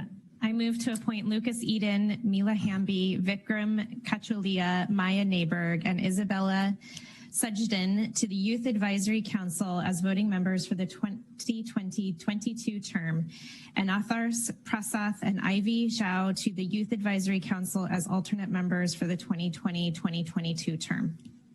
Second. All right. We have a motion and a second. Any discussion before we vote? Hearing none. Crystal? Vice Mayor Parmalohan? Yes. Councilmember Rack? Yes. Councilmember McDowell? Yes. Councilmember Obert? Yes. And Mayor Collins? Yes. Thank you. Thank you very much. Crystal, are you making a presentation right now to the members? Actually, I'm going to swear them in. Oh, great. Okay. So do we have all 7 with us here tonight? 1, 2, 3, 4, 5, 6. Caitlin, is there one not available tonight?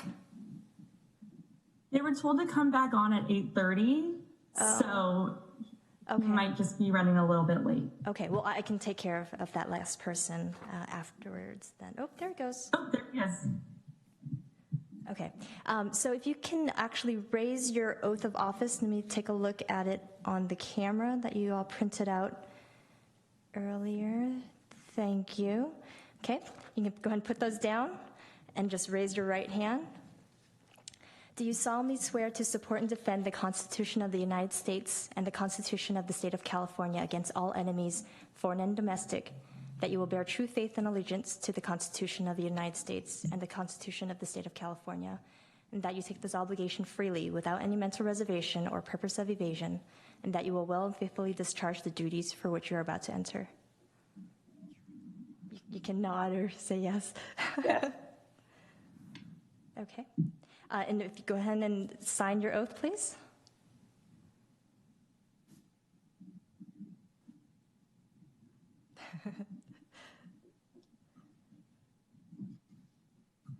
Oh, I think Athars is frozen. Okay, so once you sign, if you can go ahead and just hold that up to let me take a look that you've signed them all. Just a part of witnessing this. Thank you. And I'll be in contact with you all on what to do with those next. But thank you for your work. Athars, I'll contact you individually as well, since you are a little bit frozen on the screen right now. But thank you, everyone, tonight. Congratulations. Yes, congratulations to all of you, and it was a pleasure interviewing you. All right. We will go back to item 8A. This is a study session to discuss options to proceed with an East Side planning process. And we have Al Savay. Good evening, Honorable Mayor, members of the City Council. So what I'd like to do is start with a bird's eye view of the East Side Innovation District study area, and then talk about what's happening in this area, and then take a look at what the Economic Development Subcommittee of the City Council has discussed. Okay, so it's always good to take a bird's eye view and kind of back up and look at things from this perspective. And this is the map that you see. There is the general plan land use map for the city of San Carlos. And what you'll note from this map is the different colors represent different land uses in the city.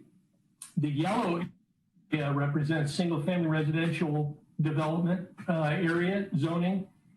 And the triangular area that you see at the center of the screen with the brown and the orange is multifamily residential. We have our downtown.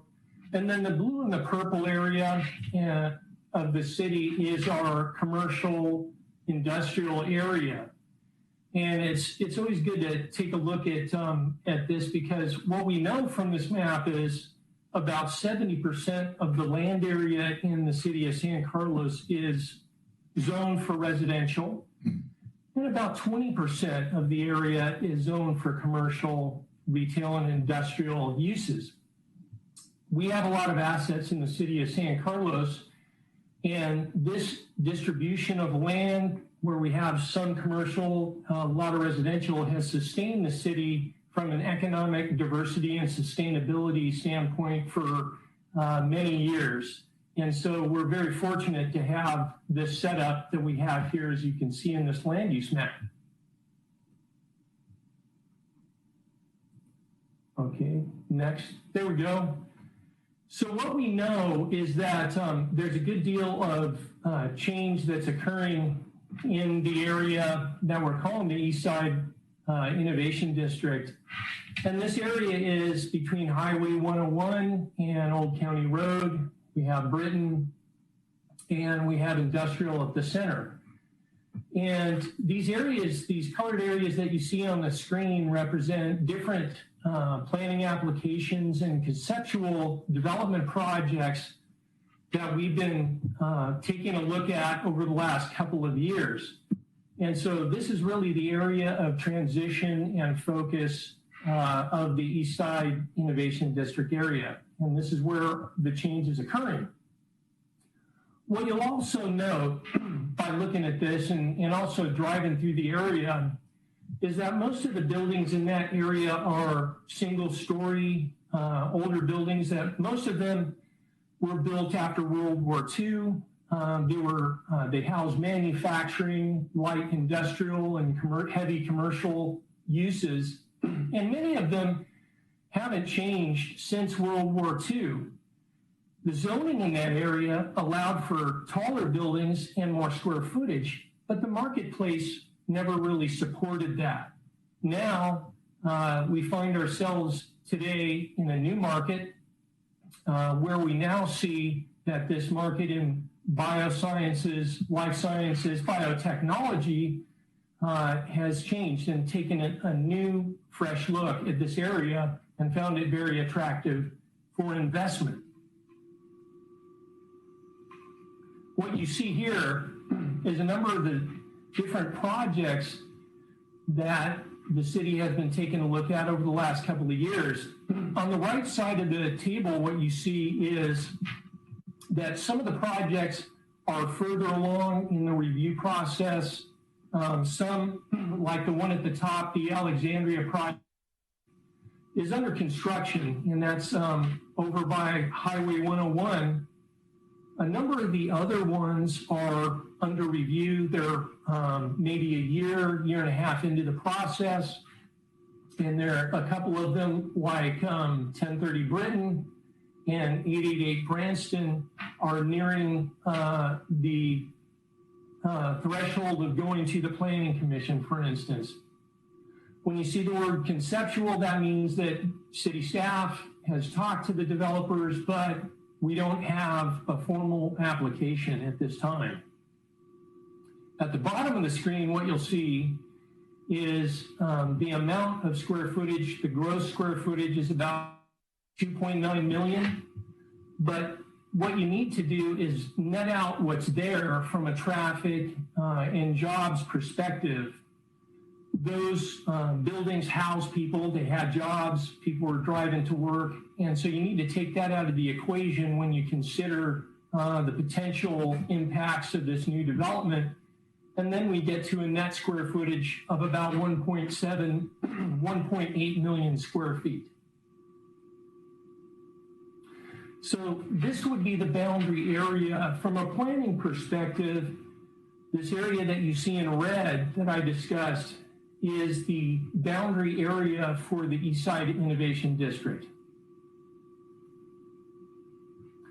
So early on in the last strategic planning cycle, the City Council set forth this objective that in taking a look at the change that was occurring in the East Side, knowing that these projects were coming forward, the City Council adopted this objective, and the intent was to go ahead and have staff and charge staff with going out and hiring some folks to assist the city in preparing a detailed plan for this area. And this was pre-COVID. So this happened before COVID came around. And that's what staff did. We went out to the marketplace. We did a request for a proposal, and we got 15 proposals, some very good ones. And what they told us, to do a comprehensive plan like this would be about 20 to 24 months. Excuse me. About 20 to 24 months and about $1.5 million.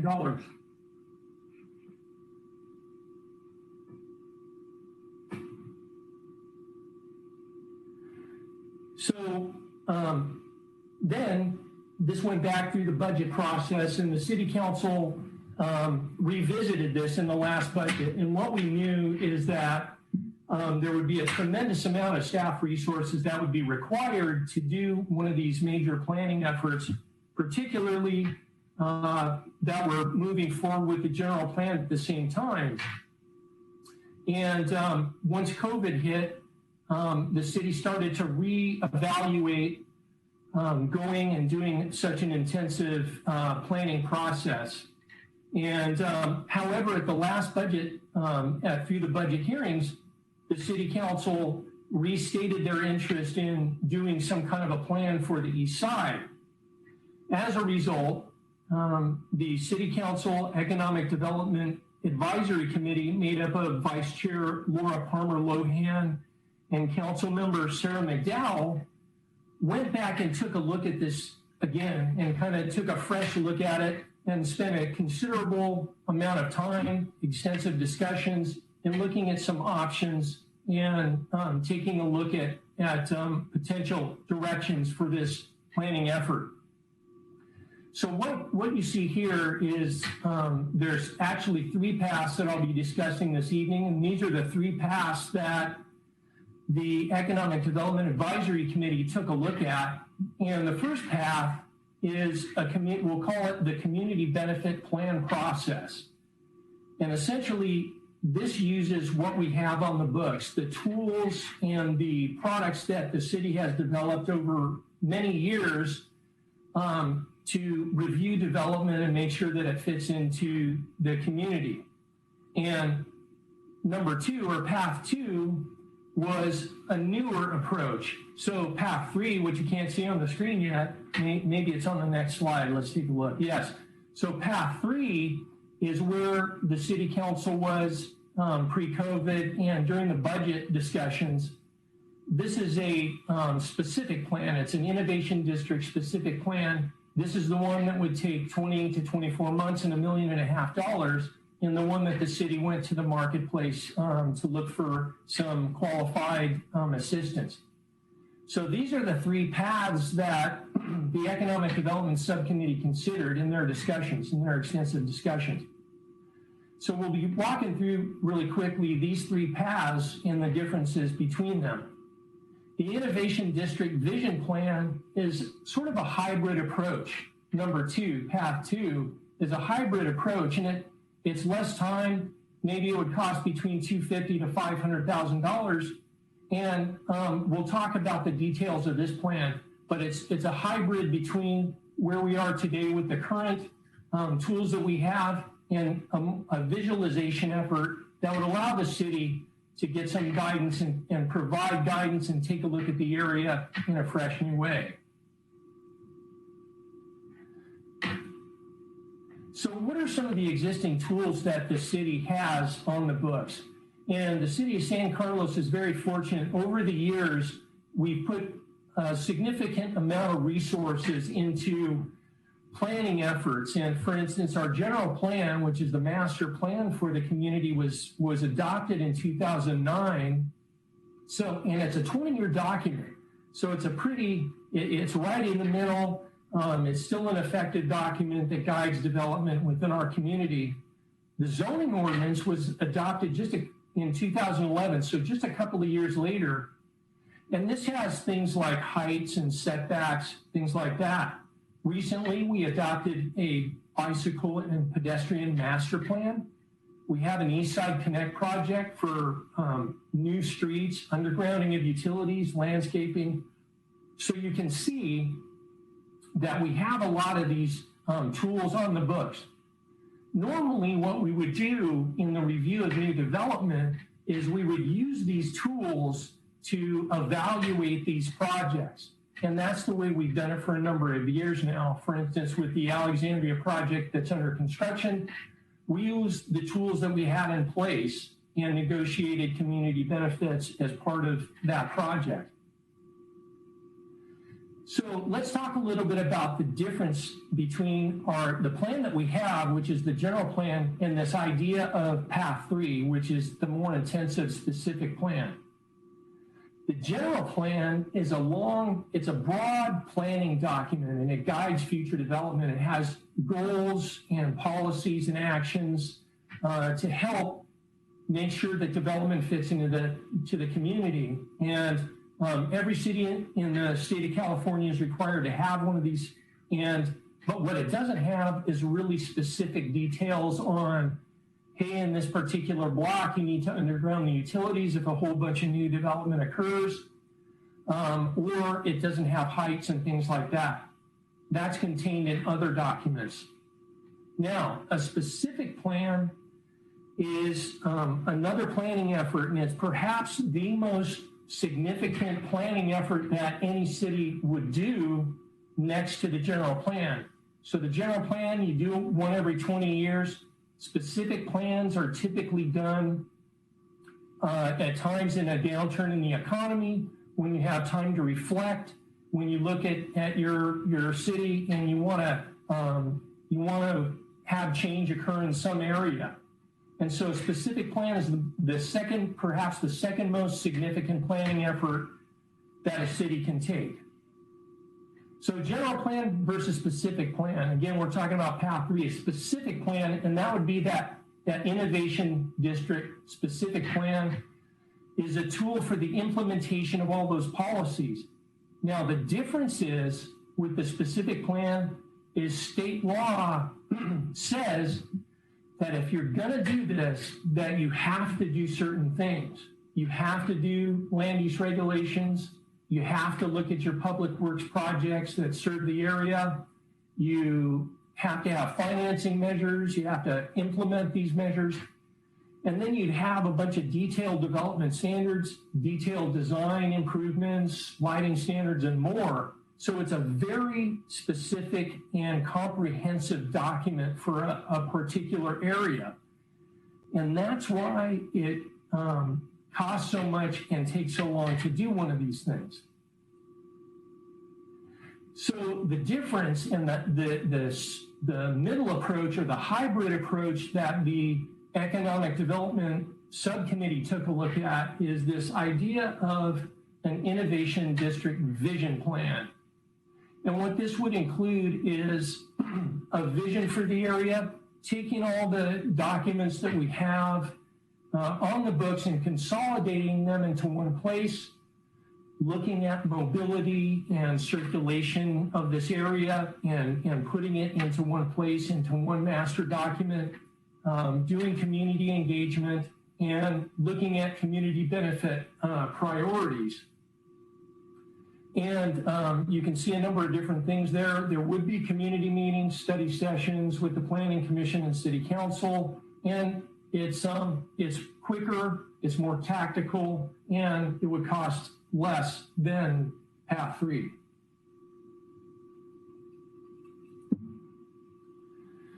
So here's the 3 paths in conclusion, and what you see at the bottom, those little bullet points there, are just kind of the pros and cons of each. So in Path 1, what we do know is that we have a lot of good plans and specifications on the books. We have a good process that could be implemented to review all these development projects through the public hearings with Planning Commission, other commissions, and the City Council.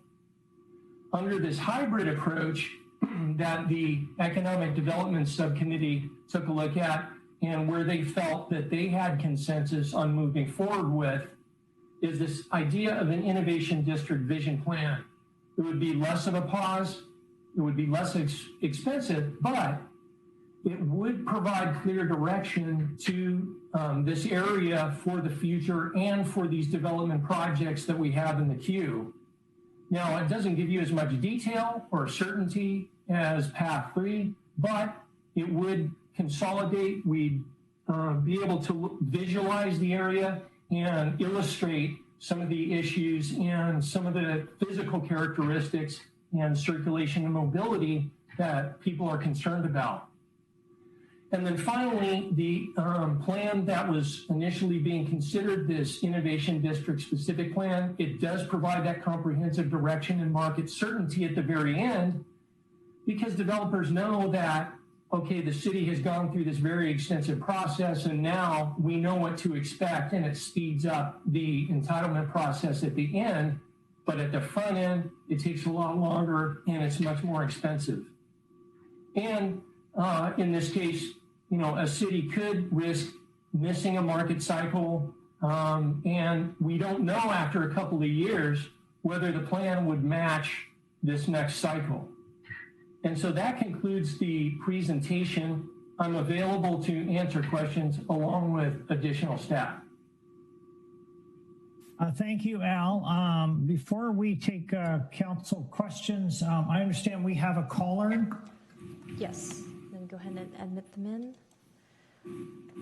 Caller with a phone number ending in 900. Thank you for joining us this evening. You'll have 2 minutes to address the council at this time, and you'll hear a chime indicating that it's time to wrap up at the end of those 2 minutes. You should be able to unmute yourself now. Hi, my name is Ryan. I'm with MBC Biolabs. We recently completed a building at 930 Britton that some of you guys had the chance to tour the other week. And we've been working with the city for about 2 years on 1030 Britton, which is the project that's immediately adjacent to that, and that Al mentioned earlier in his presentation. We've carefully listened to all the planning feedback in the last 2 years and have gone through a lot of different iterations on this building. We are in conformance with all of the general plan and zoning requirements, including use, parking, and most importantly, FAR. We fall into a PD because we feel we can better use the site to get more landscaping and to accommodate a biking, walking thoroughfare and bridge to the site that's currently in process behind us. The project makes up just a little under 5% of the total square footage that Al mentioned about midway through his presentation.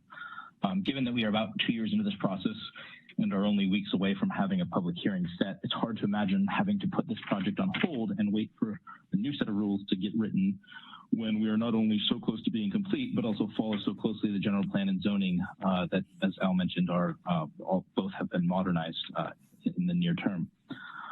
So, it's worth noting that we have another project that was also mentioned in that same presentation. It's that 405 industrial that I welcome this process, and I look forward to whatever it may bring and whatever feedback may come with it. We look forward to engaging in it. It's really just that we're so far along in this process at 10:30 that I wanted to bring this to your attention and respectfully request that the site, that a site such as this, that is so far along in the planning process and that is so small in the overall square footage that we're discussing, not be drawn into an even more lengthy study such as getting proposed tonight. Thank you.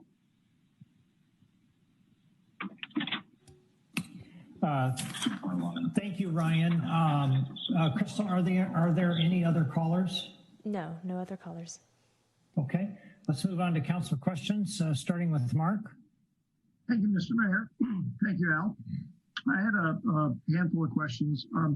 One that doesn't directly relate to the area of the east side that you outlined, but I'm just curious if you have heard anything about the Delta Star property. I always wonder why, or if and when that might actually flip and move into some more different type of industrial use. Through the mayor, no, we haven't heard about any changes to the Delta Star property in recent years. So I haven't heard anything about that one. Okay, thank you. I'd be curious about it if you do hear something. The vision plan, the Innovation District Vision Plan, which is kind of interesting in its approach. One thing I'm not clear about is compared to where we are today with our current regulations and process, how does it produce what I will, for lack of a better term, call more leverage for the community to use vis-a-vis the development efforts that are coming forward in the city? In other words, to me, part of the purpose of updating any plan is we see a wave of development coming and we're like, well, gee, that's bigger than we may have thought it was or was going to be. So we would like to change the environment in which we are reviewing and projects. So that's the kind of change that I would see coming forward out of any plan, whatever its nature. How does that particular idea generate more leverage for us, more tools to use? Well, what it would do is it would open kind of all the projects in the whole area to a stakeholder engagement process, as opposed to like if we take a project by project process, then you're only looking at that project in the context of that particular block, for instance, or that environmental impact report. There may be some analysis about how it matches with other developments in the area. But what this would allow the city to do is meet with all property owners and other stakeholders in the area, the entire community, and say, okay, here's all the things that are happening at the same time in this area, and get some feedback and get some reflection on, well, what does everybody want to see happen? We know that these projects, however, are coming forward. So you do have, like the caller said, there are projects that are in process, but there's others that haven't kind of coalesced yet. So it'd give the city the ability to kind of take a step back and look at the whole thing together, along with mobility, circulation, infrastructure improvements, and meet with the broader community and stakeholders, and then take what we hear and kind of put it into one document that would guide all the projects that are coming forward. I think see if I can echo back. I think what I'm hearing from that is that it would allow us a way of having, I'll call it a coordinated response, or at least a more coordinated response to the suite of developments that are coming through, not simultaneously, but in a relatively short period of time in the area. What I'm not hearing in that, however, is that it would provide us with additional tools to, I'm just picking one off the top of my head, to say, okay, big new commercial developments must provide more childcare. Big new commercial developments must do X, they must do Y. I'm not hearing that it would provide that. Am I hearing it correctly, or would it potentially include that kind of thing too? Yes, it could. And in fact, that would be part of the community benefits policy discussion. So what part of the intent would be is to, once you've gone out to the stakeholders, engage with the community, and talk with the city council, talk with the economic development subcommittee, is, okay, so having heard all this and looked at all these development projects and considering what the community needs and what that area can offer and these projects can offer, what we would be looking for is for the council to provide policy direction on community benefits and say, okay, here are our priorities for community benefits. And then you would document what those priorities are moving forward. So you could say child care is a top priority for the city, and therefore these projects, it's highly encouraged for these projects to do X child care, either financially or physical, child care facilities in the development. So it actually, that would be one of the key parts of this whole discussion, is trying to document what those priorities are. That made a lot of sense. That I thought was going in the direction that I would like to see, up until you mentioned or framed it as strongly encourage. Okay, I'll move on because I have one other question, but I will just say that from my perspective, what the council needs, what the city needs, is clarification not only on priorities, which admittedly is hard, and that's kind of what you've been talking about, but it also needs the tools to make sure that this wave of new development actually produces the kind of community benefits. In other words, not just prioritize, but actually require, not suggest, but require. And I'm not hearing that. I'm not hearing that it would do that. And maybe that's because the scope of it can't do that. Mr. Mayor, I'm sorry I didn't mean to interrupt Councilmember Olbert, but I'm kind of giving you little bits. I could go on. So let me just kind of close the loop on that, because I think your line of questioning is kind of helping me kind of think through what you're looking for in terms of an answer. But even, let's say this document, let's say a vision document had your priorities, the implementing document of, hey, you have to do X, is the development agreement that you would still have. So these projects, like the one that the caller mentioned, they're asking for additional height, they're asking for additional square footage over the zoning. So the city has the ability to say, well, we aren't going to give you that extra height or square footage unless you perform to the priorities that we're looking for. And the implementing document is that development agreement. So it's a contract in review of the process, in the review process. It's a contract that the city enters into with the developer, and you say, you have to do X. And so that is how it kind of gets implemented. Thank you for I am aware of that from our earlier discussion. But, for example, I believe it was the project at the corner of Britain and Industrial near the freeway. And I may be wrong about that.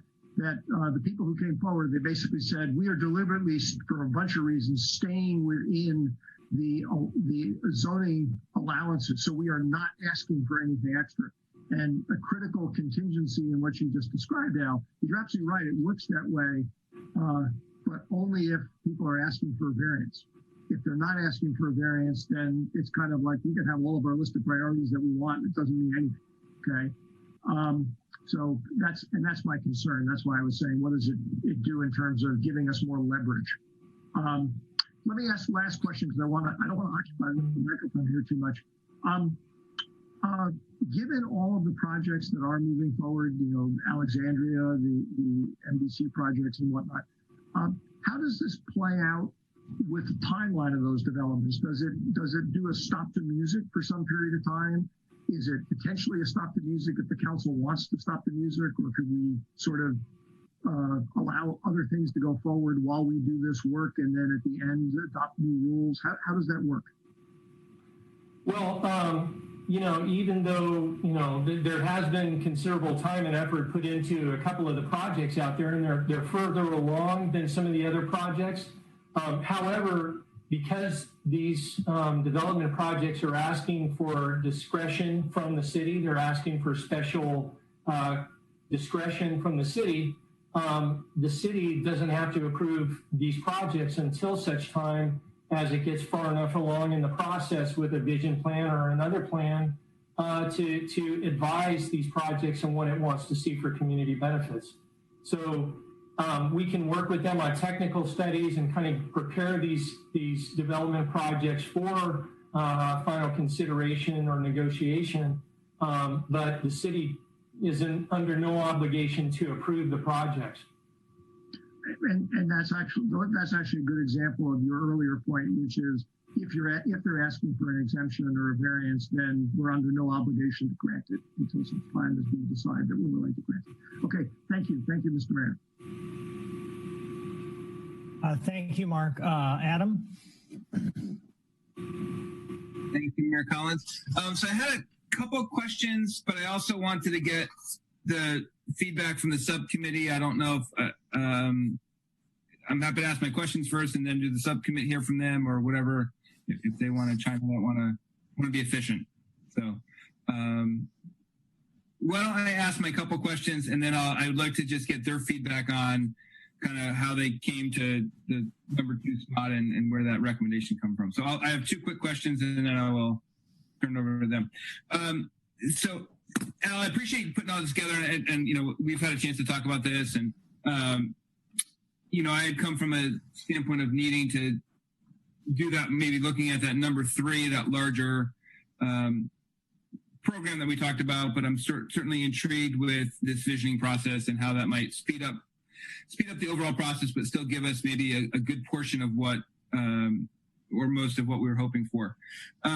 So my one question, and I want to try to find the right balance on community benefits versus what I think are sort of necessities as part of these projects. So given that we're talking about, you know, 1.7, 1.8 million square feet right now of space coming in, and also, you know, thousands of new jobs coming in over there, which is great and great for the economy, for our community. You know, I'm worried and concerned that the impact on the downtown, the rest of the residences. So as we do EIRs around this, is that something that can be considered as a requirement under an EIR, that they may have to put certain business amenities, services in those developments because of the impact over there versus, because I don't know that, to me, it's not an amenity, it's sort of a necessity and some of those kind of things. Yes. So, so what could be done is the point is that, you know, it's true. Some of the folks that are working over there could come to downtown at lunch en masse. There could potentially be parking or circulation impacts in the downtown. And so to encourage those folks to have less of an impact and kind of have those services where the jobs are there, that could be reviewed as part of an environmental impact report. We could look at, well, what would it mean if there weren't those services? And then if there were nodes or areas where the services were included, or if these developments included some services on campus or at their sites, what would be the impact there, or would it lessen the impact on downtown? So yes, it could be part of the EIR for the area, particularly through the Alexandria campus EIR, and it can also be written into the vision document itself. You could say, okay, we want that to happen. Here's what we want to have happen on the east side in terms of providing services and amenities for those there. Okay, great. That's helpful. Thank you. And then the second question is, so, I mean, transportation and mobility is obviously a concern. At some point, hopefully Caltrain will be running, at a different capacity, and we'll survive. What is our ability to, in this sort of model, to sort of require a shuttle service, or that we operate a shuttle service and these employers of these developers pay into it to subsidize the cost or cover the cost for that kind of shuttle service? So as part of the environmental impact for the Alexandria project, because it's so large, what we've asked is that they take a cumulative approach of all these developments, including theirs, and evaluate it for traffic and circulation in that area, and to see, where are these cars going, how many employees are going to go this direction and that. There is potential to say, okay, since we know that there's going to be this large new volume of trips in the area, we encourage a transportation management agency to be set up and funded through these development projects. We've actually been in discussions with Alexandria. We've looked at things like Mission Bay, where they do similar things. And so they're well aware that that's a potential because of the amount of change that's occurring there. So yes, it's possible. We would evaluate it in detail as part of the EIR for Alexandria, but it could also be part of, and I think we should kind of look at the data and then determine kind of how it fits into the vision document. Okay. But yes, it is possible. And I just want to make sort of a quick tangent off that, because it just sort of sparked an idea of, we've got the commercial linkage fee for housing. Could we, and this may be a Greg question on this, could we create a similar fee for, a shuttle service or something that if the development is of a certain size, you'd have to pay into that to do operating costs, and then, we sort of create that shuttle and that, based on the growth and the demand that's there. So some sort of commercial linkage fee for a shuttle service or transportation. Councilmember Rack, that may be possible. Again, all fees that we do, all of them need to be backed by a study that connects the impact of any particular project to the need for the payment of the fee. So it may be possible to do that. We want to run, make sure that it's the connection or the nexus to the project is really important, so it doesn't become considered a general tax that benefits the general public. But again, I think it could be done, and the other way that I think Mr. Sabay was touching on about how to deal with impacts is through the EIR process and the identifying from each specific project their impact on the environment. So, for instance, your example of downtown, I think there would be a good way to tie in traffic from a project to the impact on the mobility in the city, and then generate programs or mitigations that would relate to the particular project's impacts on the local traffic environment. Might impact other aspects of the environment, but that would be the one that larger developments typically we'd be able to find the impact to create the need for mitigations. If you don't mind, I can expand on that just a bit. On your consent agenda, you adopted the vehicle miles travel CEQA threshold. And so what that's really looking at is what you described, right? What are the amenities on site? And they'll determine how many miles that commuter will travel to get to the project. And so having on-site amenities is going to improve their vehicle miles traveled analysis. And as well, a really good mitigation measure might be a transportation management association, because we can't look at widening roadways anymore or adding additional lanes. We're not focused on level of service and how traffic impacts the driver. We're focused on how we get less cars on the road. And so that's the new priority that's been handed down from the state of California, and I think fits in very nicely with what you're describing. Also, we've talked to quite a few developers and other transportation experts about a transportation management association, and what we're hearing is the most effective ones are partnerships, between different agencies and the property owners and the developers. And so it may not be something the city wants to take on entirely itself, but maybe work with the adjacent jurisdictions as well as these large developers to pull together all of those resources.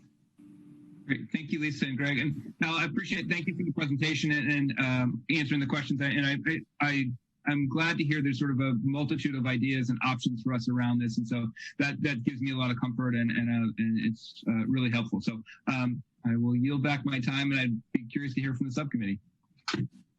Well, speaking of the subcommittee, Sarah. Thank you, Mr. Mayor.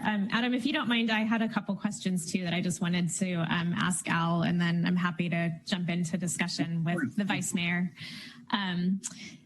Let's see. So Al, I noticed that on path 3, the specific plan, there's a bullet point on infrastructure. And I'm just wondering if any infrastructure will be looked at under the vision plan, because it seems like that is kind of tied to any development project. Yes, and so it would be looked at. In fact, it's one of the top critical things that needs to be looked at in that area. As you know, the roads out there have become kind of inhospitable over the years with all the big truck traffic and everything. And really to bring this into the modern world and fit it into the community, create a very nice new area, there will need to be very significant changes to the infrastructure, the sidewalks, the roads, the undergrounding of utilities, landscaping, trees, lighting.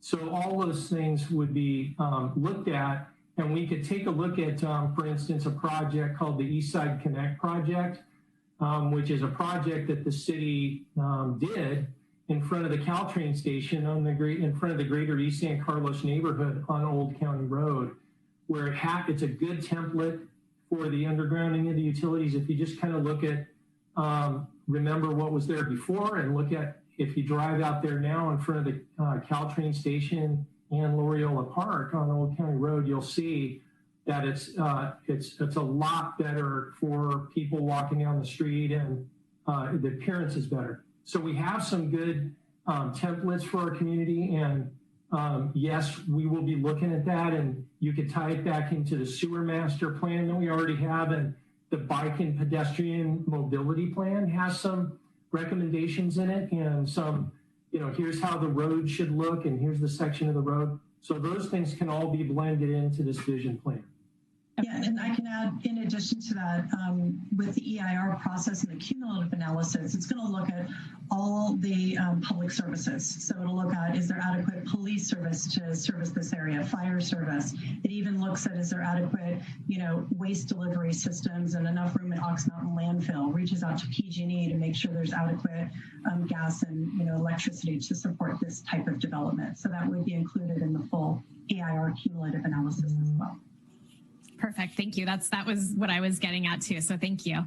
And then my second question is, as part of the visioning process, can we also envision a limit of development? When kind of how much is too much?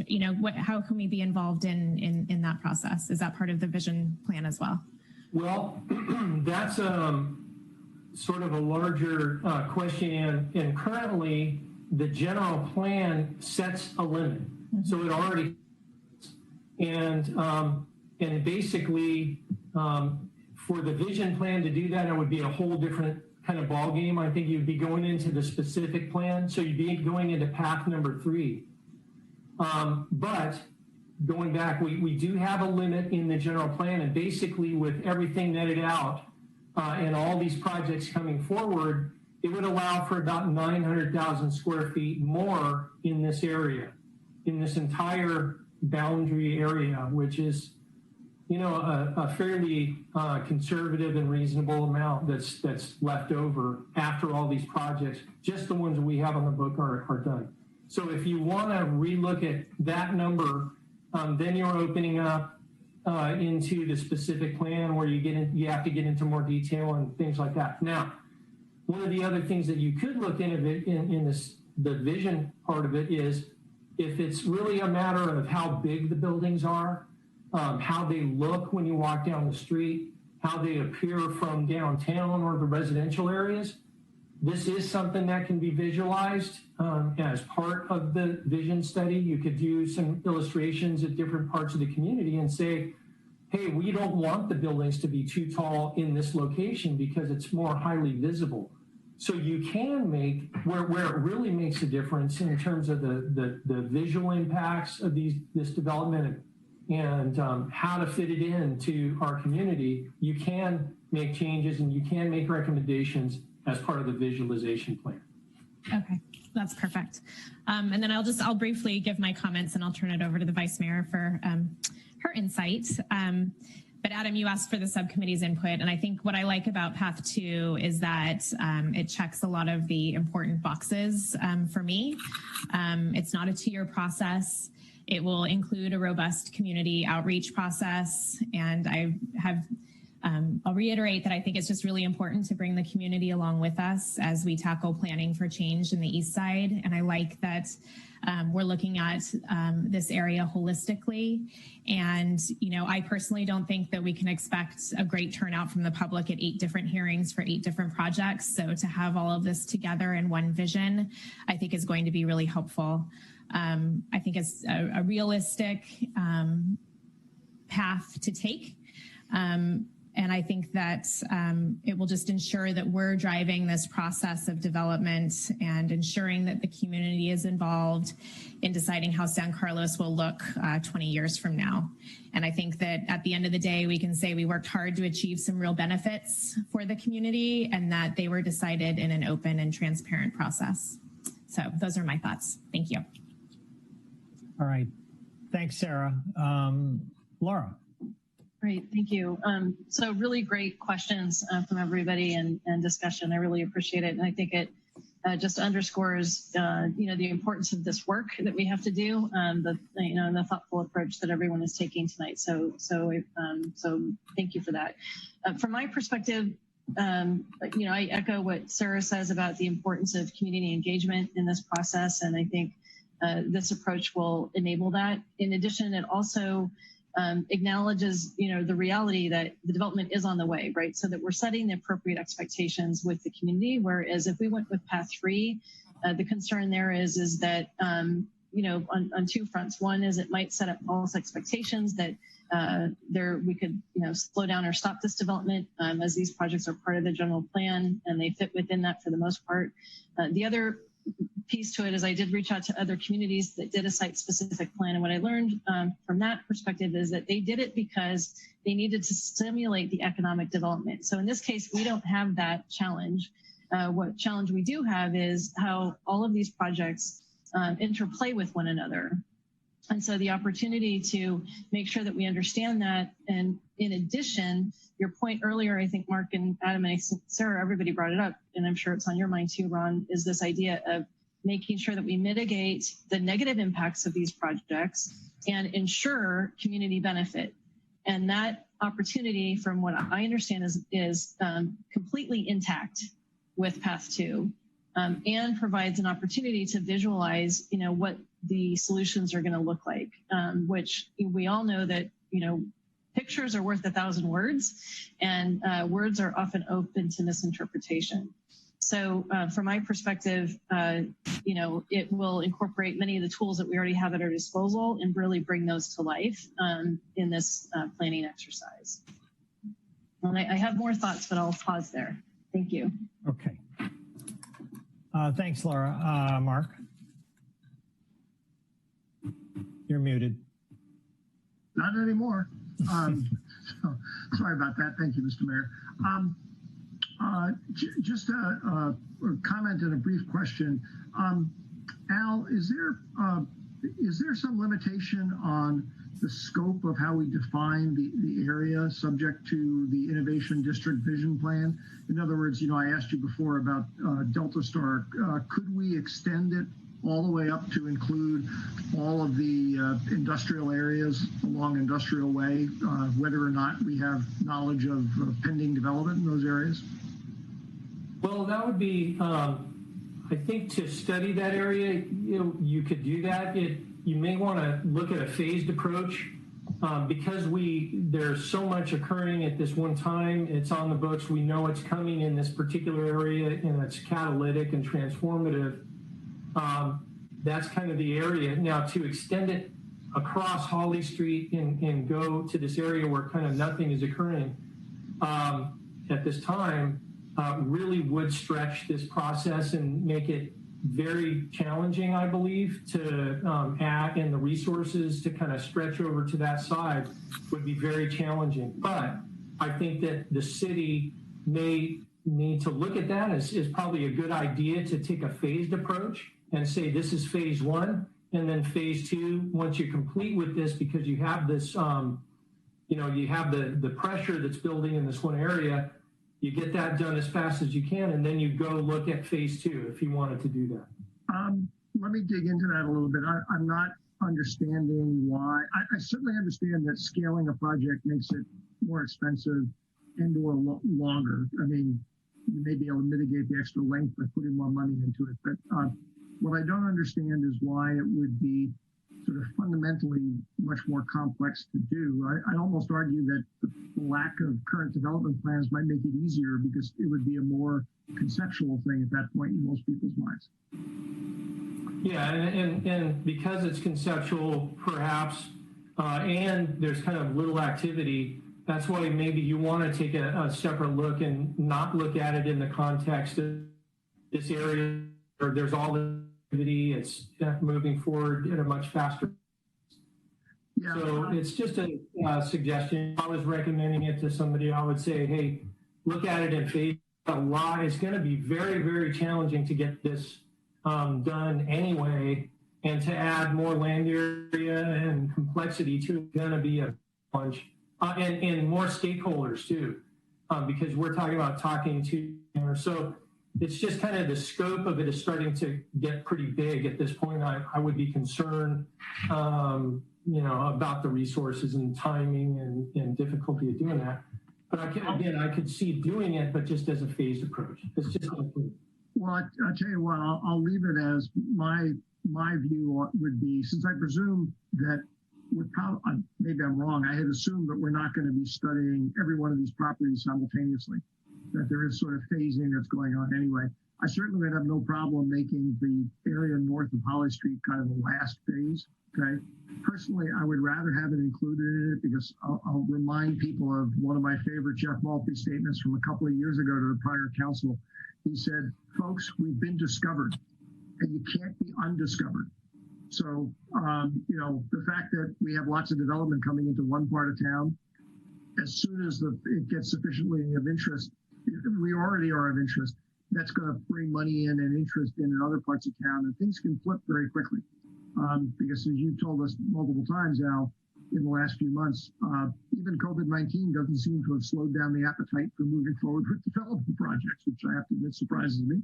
But we should count on that. And that's why I really think the council would be wise to, even if it's the last phase, expand the thing to include the northern parts of the east side. Thank you. Thank you, Mr. Mayor. Thanks, Mark. Jeff, I saw your video come on. Was there something that you were thinking about adding? Yeah, no, those were great comments. And I definitely agree with Councilmember Olbert's perspective on the area north of Holly. I was just going to point out that, as Al didn't mention it, one of the big differences between when we look at those two areas, one of the reasons why there are a lot of differences there is that area north of Holly, quite a bit of that area wasn't added to the city until the 1990s, a late annexation. So it does have, it'll have different issues and infrastructure issues for the council and the property owners to take a look at as whether it's a phased approach or there's two studies or however it gets parsed. It will have some sort of the bones of it are a little bit different. Okay, thanks. Al, I've got a question. You had a slide up there that referred to a brief pause.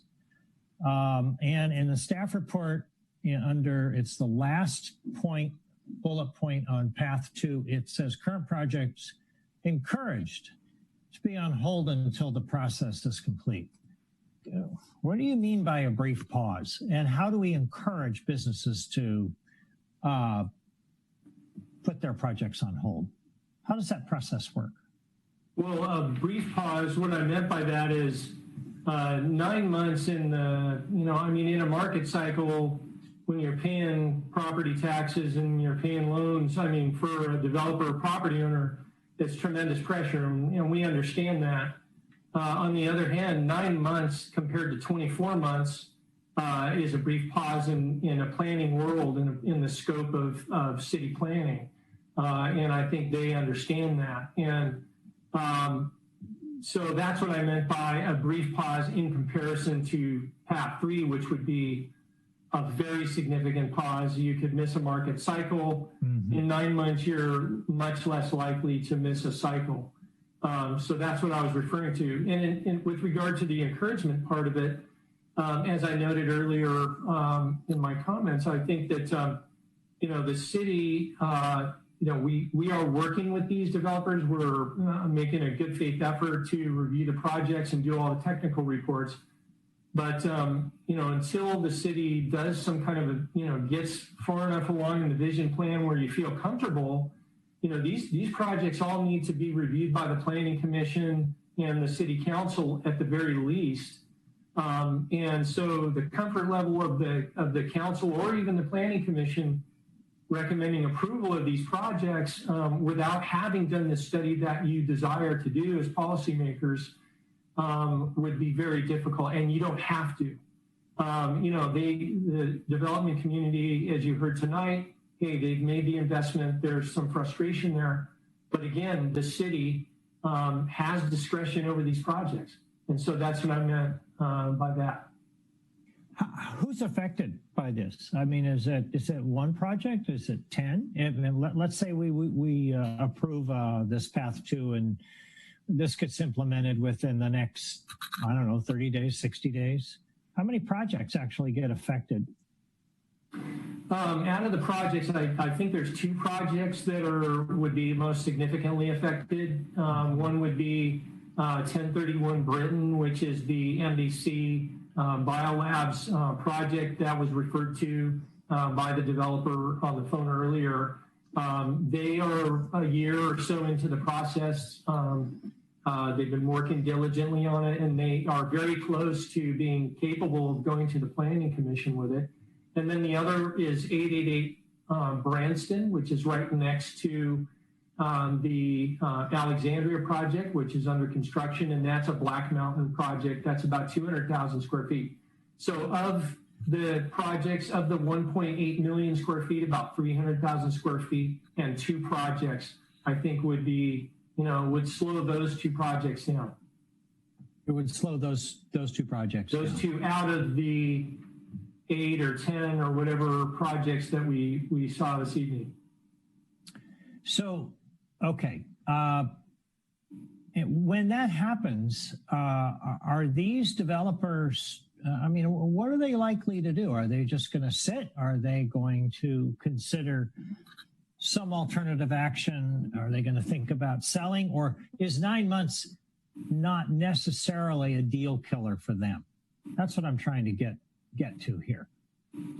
In my opinion, I'll put my economic development director hat on. As I noted earlier, there is financial pressure there for them, but at the same time, I think this particular market, we have seen that there's considerable interest. There's a paradigm shift in terms of biotechnology and life sciences and research and development. And I don't think that's going to change in the next few years. In fact, it may, from an economic marketplace standpoint, it may be even stronger in the near term. So I think that the market will remain strong in this cycle. So I think that their projects will still be viable in the near term. But they, if you talk to them individually, I'm sure they would tell you that there's financial impacts and pressure on their end. So but what I get, the gist of what you're saying is that even though we would be putting a pause on it, the long-term effect, the long-term impact might be positive, not only for them, but I mean, not only for us, but even for them. I agree with that. And it would provide certainty to them. They would know, what the priorities are for the city council and the city as a whole, and what you want in terms of community benefits toward the end, what they need to do for infrastructure and other things. So it would actually, I think, toward the end, it would speed up the process. And there are other ways that city staff can work with these developers in recognition that, hey, it took a little longer than you anticipated. We can look at the building permit process and see how we can streamline that for some of these projects as well. Okay, that's very helpful. Thank you. Crystal, do we have any callers on this item? No, I don't see any callers coming in. Okay, all right. Well, I don't see any other hands raised. I think staff's looking for direction at this point on the next steps. Anybody want to dive in? I'm kind of hearing that path 2 seems to be the way that people want to go, but I want to hear through the chair what you have to say. Yes, Mark. Yeah, thank you, Ron. I like the idea of path 2 in general, and in fact, almost in its entirety. And I appreciate staff and the subcommittee coming up with a clever approach. And I'd also like to give particular thanks to Al and to Lisa Costa Sanders for helping shepherd this thing through. I do feel that, as I mentioned before, that even as a last phase, we ought to consider including the northern part of the east side in the scope of the project, again, as the last phase. And my only other comment is, harking back to something I said earlier on in the discussion, I would just really strongly urge the council and staff, as this project works out, to make sure that you generate as many tools as you can get to give us as much leverage as you can in negotiations, because that's going to be vital in the long run, I think, to keeping the community happy, to believing that we actually have done, the council has done the best job it can for them. So, but I like the idea with those 2 caveats. All right, Adam. Thank you, Mayor Collins. I too am comfortable and number 2 and that sort of vision approach, and appreciate all the work that Al and Lisa did and the subcommittee did. So I know they put a lot of time and effort into that. So I'm certainly comfortable with that. On Councilmember Olbert's point on the north side, I mean, I'm interested in seeing what we can do over there. I don't want to slow things up because I do think it's important to get that initial area done. So if it's a second phase or a different, we come back to it. I also would be curious to see, I mean, if there are any sort of economic benefits for, for doing it all at once with whoever we go to for the consulting on this, and that would sort of intrigue me more if it was, if there was some cost savings around that. If it's not, then I'm happy to kind of wait till later as well. Yeah, I'm not sure I would want to slow down the process, but it could be that the maybe classifying the north side as phase 2 might allow us to create a template in this particular phase so that we might streamline the second phase. I mean, it'd be very instructive, correct? Yes, Mr. Mayor, I think so. And because there's less activity there, you may want to think about doing a more robust plan for the northern area, because you don't have projects in the queue. So the city could take a more robust approach and do the full-blown specific plan in that area. And that's the time to do when nothing's happening and you don't kind of put these developers out. So we might come up with a stronger plan by leaving it out, leaving it as phase 2 and not including it in the short run. Might even strengthen it, is what I'm hearing. Okay. Okay. So, staff, do you have enough direction? Do you need some more input before we before you develop this further? Well, Mr. Mayor, members of the council, we put this on as a study session tonight, but it relates to your next item on the agenda, the budget. That's where this debate started a month ago, where the council had talked about different approaches and then asked the subcommittee to take a closer look and make a recommendation, which has happened. And we thought we'd give you an opportunity independent of the budget to really focus on that particular issue, because that seemed to be your primary remaining issue with the budget as it was proposed in its study session form. And so we would assume that, as part of budget adoption on the next item, that would include a recommendation of how you wanted to budget this particular item. And I think, in terms of a phase 2 or a project 2, I think there's a lot of different approaches that we could do that I'd like to be able to talk over with Al. But in terms of getting moving on this relative to the budget, I think there's a urgency on the part of the projects, but also the part of the council to get this study moving. And the next item on your agenda will allow us to do just that. Now, when you say next item, you're actually referring to 9C, right? Because right. I forgot there's one item in between. Yes. Right. So the budget adoption 9C. So are we just basically going to kind of put this in suspense until we get to C, and then we'll kind of incorporate this? I think unless you guys feel like you need more information or want to discuss it more, if the council feels like they're ready to take action on this item as part of the budget, you don't have to do that. You can leave it out of the budget and ask this to be brought back at your next meeting if you felt like you needed more. So however you'd like to do it, we put it together this way, feeling like it gave you the best chance of being able to include your desired approach in budget adoption tonight. Madam Vice Mayor? Yeah, I appreciate the discussion. What I would suggest is if we were to move forward on path 2, it sounds like there's alignment there. It sounds like there are a number of questions around the provocative idea that Councilmember Olbert provided around phase 2. So I would suggest, kind of in the interest of kind of where we are with the development that we know is coming, and interest in getting started on this visioning project, that we move forward with that. And then perhaps staff could parallel path a recommendation on what that phase 2 would look like, and we could revisit that as a potential budget item at a future date. Yeah, we'd be happy to do that.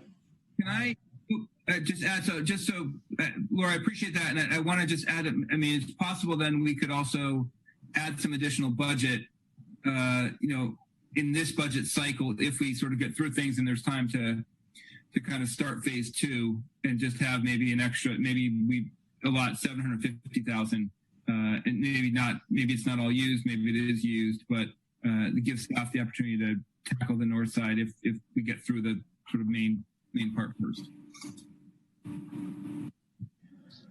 Okay. Do we need to provide any more direction here? Or are we good? I think we're good until you get to the budget, and then we'll be looking for more there in terms of what you put into the budget for which path you want to go to. Okay. All right. Before we go to 9B, let us take a 10-minute break. We'll come back at 9:51. Everybody good with that? Yeah. All right.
reconvene. Next item is 9B, consideration of adopting a resolution endorsing Proposition 15, California Schools and Local Communities Funding Act of 2020, a measure on the California ballot November 2020. And Tara, I believe you're up. That is me. So good evening once again, Council. Tara Peterson, Assistant City Manager. At Council's request, we're bringing forward for consideration by the Council a resolution to show support for Proposition 15, known as the California Schools and Local Communities Funding Act of 2020. Ah, there's the little things. I see them this time. Terrific. So just to give a quick overview, I'm going to make this whole thing quick because I know we have important stuff to get to. But passage of Proposition 15 would modify Proposition 13 by implementing what's called a split roll approach, which differentiates tax rates for commercial and industrial properties from residential and agricultural properties. Commercial and industrial properties would be required to undergo ongoing reassessment based on current market values and taxed accordingly. Exemption for properties valued at under $3 million, and it eliminates, there is an exemption for properties valued at $3 million, and it eliminates the business personal taxes on business fixtures and equipment up to a $500,000. It should be noted that these assets are cumulative for a single property owner. So say, for example, we have a property owner that owns a $2 million commercial property in San Carlos. If they own a $1 million property anywhere else in the state, they would be at the 3 million threshold and they would be subject to this tax. Proceeds would be allocated to education and local government. Right now, it's hard to estimate what that will be. The plan would be if this measure passes, then there would be a group get together to determine how this is all going to really work in the real world. The school district estimates that it will receive between $300,000 and $1.6 million a year. That's how broad the possibilities are. We polled all the cities in the county to see what positions their councils have taken on the issue. With only a couple not responding, the majority have not or do not plan to establish a formal position. The city of Half Moon Bay is the only city that we spoke with who has actually passed a resolution in support. The city of Menlo Park had a discussion about this topic on July 28th, but they didn't tell their staff to bring it back to any kind of formal vote. The city of San Mateo is planning on discussing this at a future meeting, as does the county's Board of Supervisors. Finally, the San Carlos School District has passed a resolution in support of this measure. So just a summary of some of the arguments that we found in support of the measure. So the impacts large businesses, not small businesses.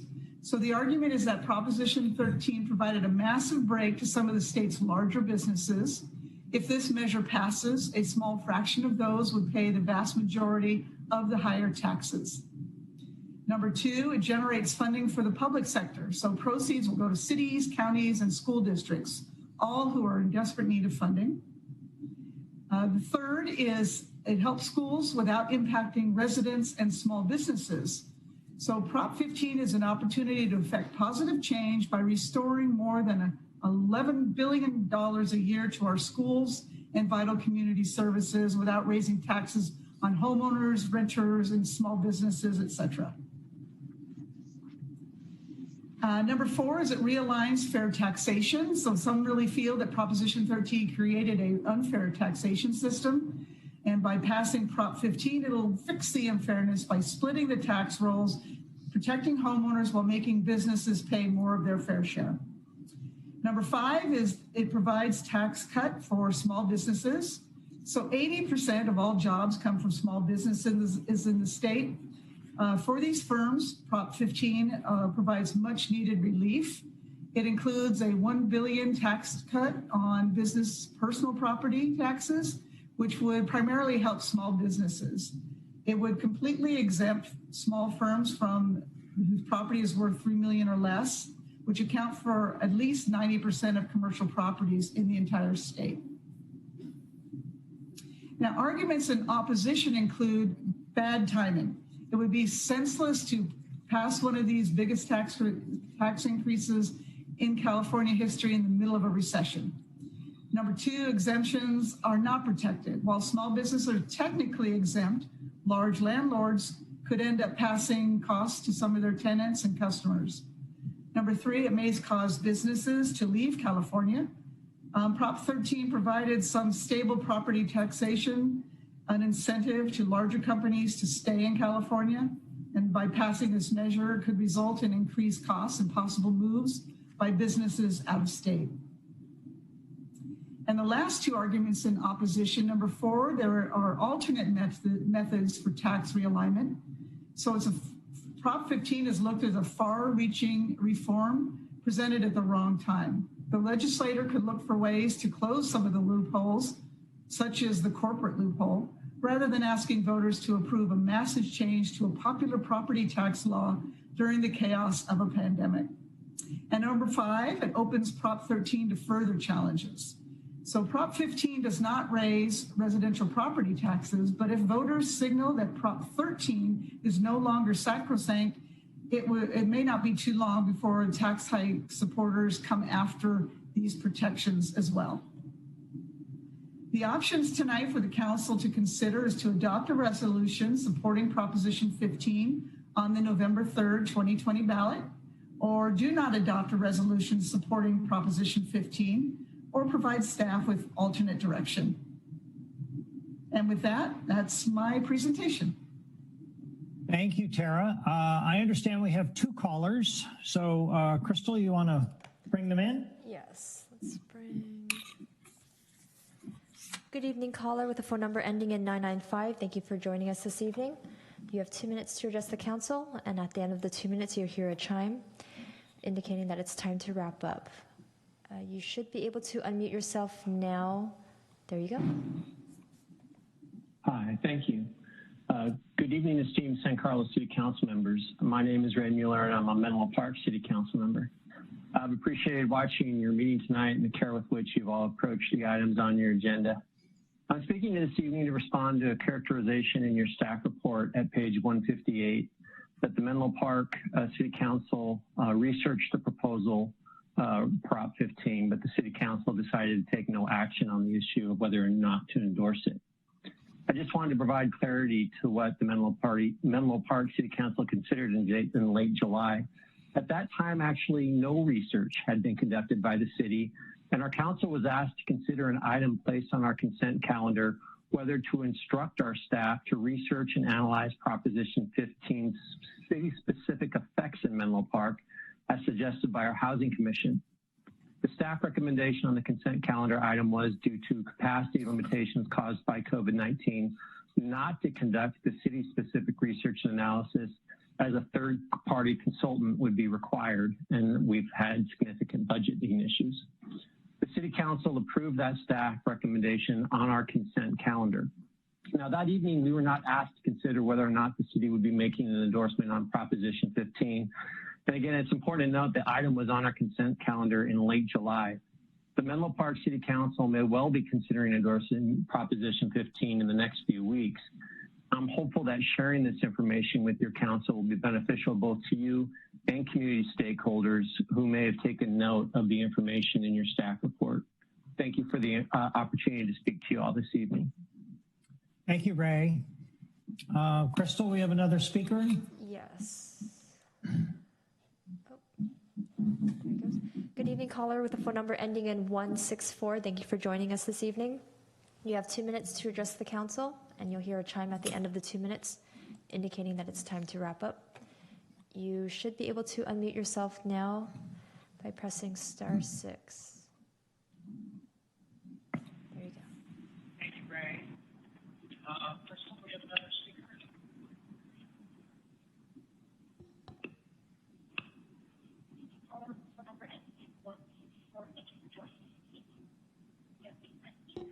Hello, can you hear us? Yes, hello. Hi. Hi. Hello. Go ahead. Hello, can you hear me? Yes, we can. Go ahead. Great. This is Anna Kramer. Thank you, Mayor Collins and council members. I had sent an email a few weeks ago objecting to the City Council support of Proposition 15 and inclusion on the agenda, and Councilman Olbert kindly responded to my email, and I would like to address his response and the agenda item. First, he stated it was the council member's First Amendment right to discuss this proposition if a majority of the council wished to discuss it. Yes, we all have First Amendment rights.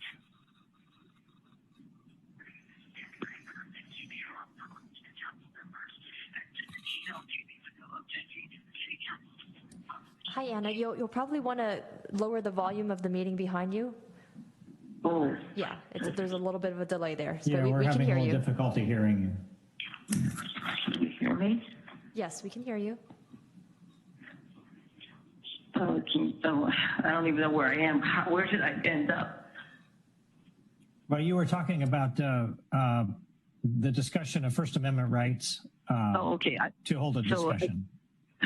Sorry, as a resident, I believe that the city council members should focus on city business versus exercising their First Amendment rights.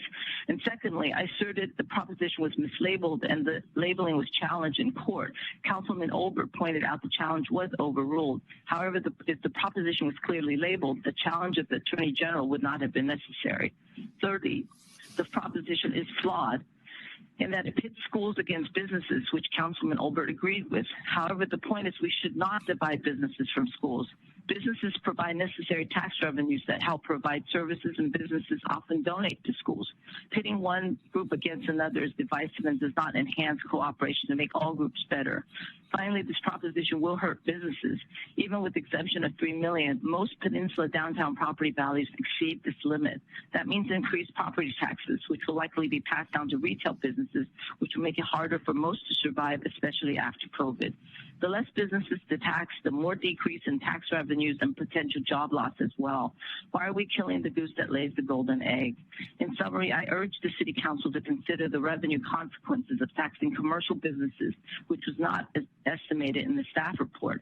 There is a domino effect that will hurt more than help our community. We need to support our businesses so that they can thrive, survive, and regenerate the tax revenues to replenish our city coffers and increase funding for our schools, rather than putting onerous burdens on businesses who still need to recover. Let's work together to rebuild our communities. Thank you. Thank you, Anna. Crystal, were there any other callers? No other callers. Okay, no other callers. All right, I thought we would have a discussion. I don't see any hands raised so far. So I'm wondering if, well, Laura, I think, well, Mark, I was going to ask Laura, but Mark, you raised your hand, so go ahead. Oh, thank you. If Laura raised her hand too, I'm happy to have her go first. But I just wanted to say that I think that we ought to adopt this resolution supporting this proposition because I think on a lot of levels it makes sense.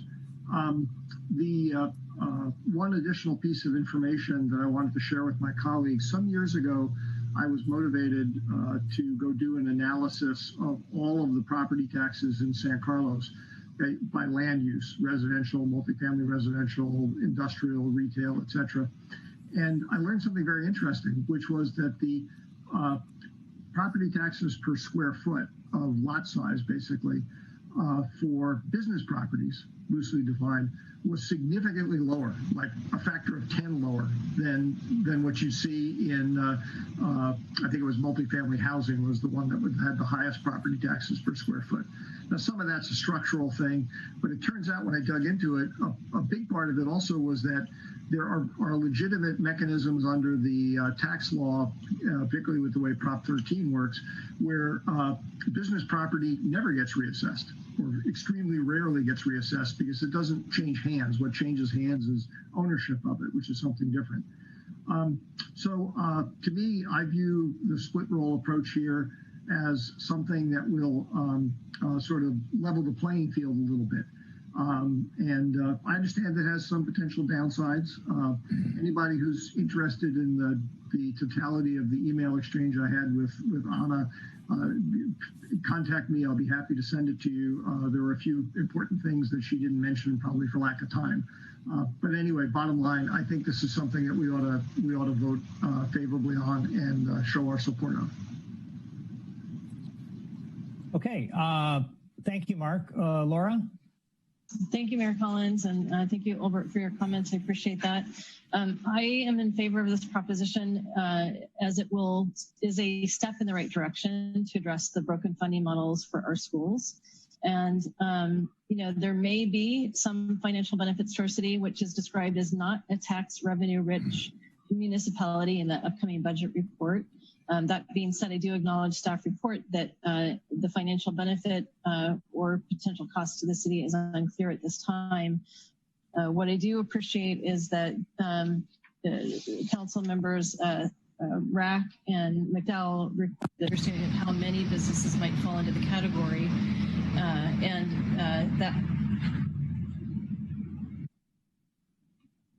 that was about 550 properties that was estimated by staff. And my understanding is that there's 2,100 total businesses in San Carlos, approximately, not including those that are home-based businesses. Further, I think that there's some misunderstanding with respect to when this would go into play. My understanding is that there is a 5-year grace period for this to happen. So I think that we need to take a hard look. Every year we have issues with our local school district, and the city continues to be asked to do something about it. I think this is a small step in showing our support for our local schools and helping to right a very broken funding model for a public school system. Thank you, Laura. Sarah? Thank you, Mr. Mayor. I'll just keep my comment brief. As someone who spent a tremendous amount of time fundraising for the PTA and SCEF in my former life before City Council, I too support measures that will help our public schools, especially in San Carlos, where our per pupil funding from the state is so significantly lower than that of neighboring districts. At the same time, it still seems to me like the jury is a bit out on the effect on small businesses who lease their space as tenants. So that is something that I will be watching very closely. And I hope the county keeps an eye on that as well, since the county stands to benefit tremendously from this measure as well. But I too will support this resolution tonight. Thank you. Okay, thank you. Adam? Thank you, Mayor Collins, and appreciate all the comments previously. I will support this measure as well. I think it's important to look at school funding and see how our district has been woefully underfunded. And as a former school board member, I am well aware of the challenges that they've had. At the same time, I am concerned about the impact on our businesses, as Sarah's mentioned, and I will be supporting this measure when we take it for vote. All right, Mark, you wanted to weigh in once more? Yes, thank you, Mr. Mayor. Just a very brief comment based on something that Sarah and Adam both said. For what it's worth, and the proof will be in the pudding to see how it actually works out, it's probably important to remember that when the tax laws change and they broadly affect a huge swath of things, the actual incremental effects on individual businesses and whatnot are going to be mitigated by the fact that they're affecting everybody. In other words, I'm not trying to say that it isn't going to increase the cost of businesses, but if all business costs go up, that will put pressure on landlords to not charge as much. It will put, unfortunately, pressure on prices, which means consumers will be paying a little bit more. But the point is, not all of the burden will be borne by the businesses. The narrower a measure affects businesses, the more likely you're going to see those kind of effects. But a very broad-based one like this, generally, it's going to be a second-order effect at best. But we'll see how it pans out. All right, thank you, Mark. Well, I have to admit, I'm very ambivalent about this. I had a long talk with my brother, who is an attorney and a small business owner himself for many years, and we kind of went back and forth on it.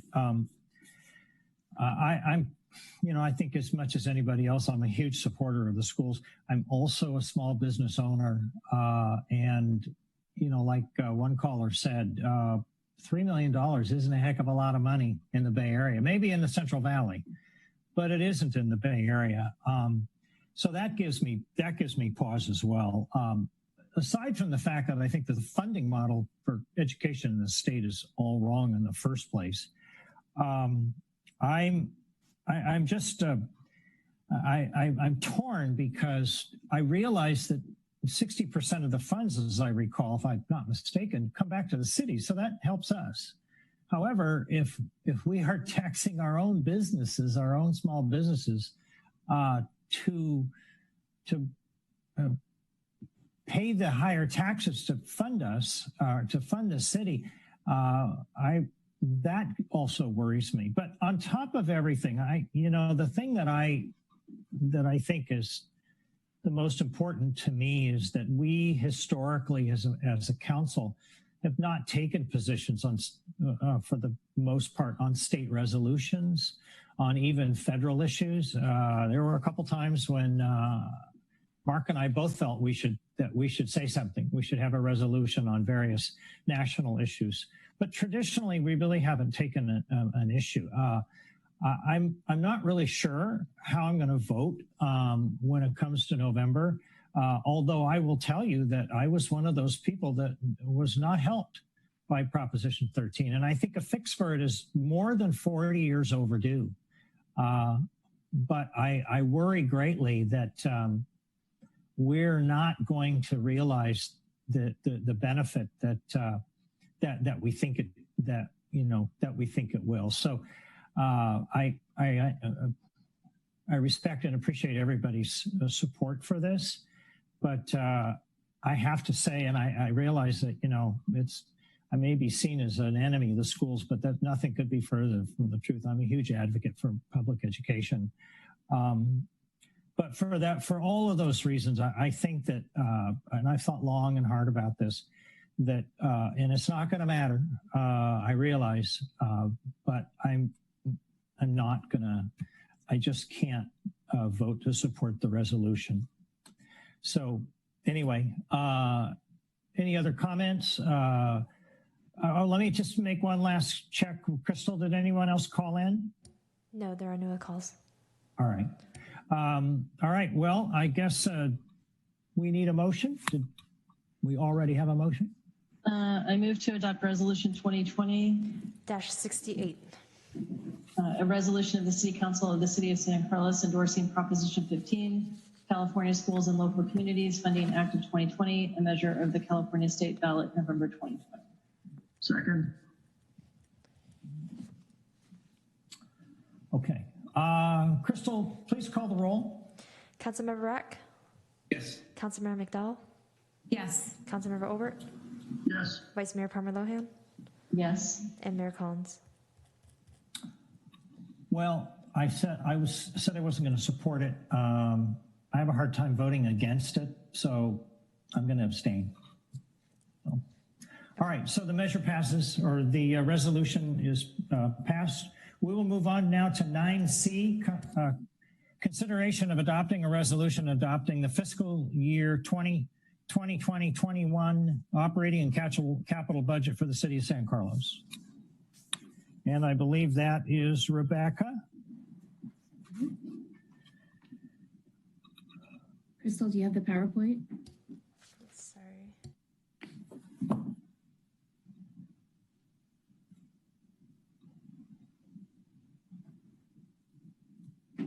Okay.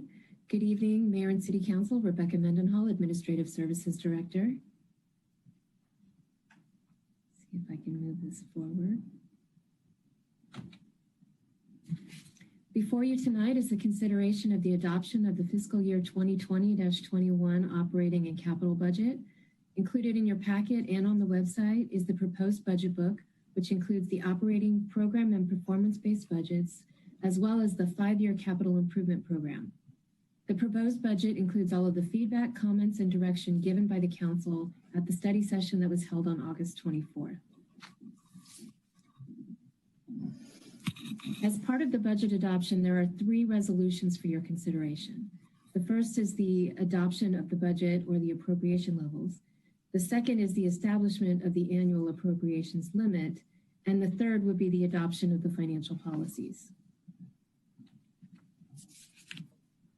There were a few changes that were incorporated following the study session into the general fund operating budget. The first was funding in the amount of $36,100 was restored for the Laurel Street and City Hall Park holiday lighting program.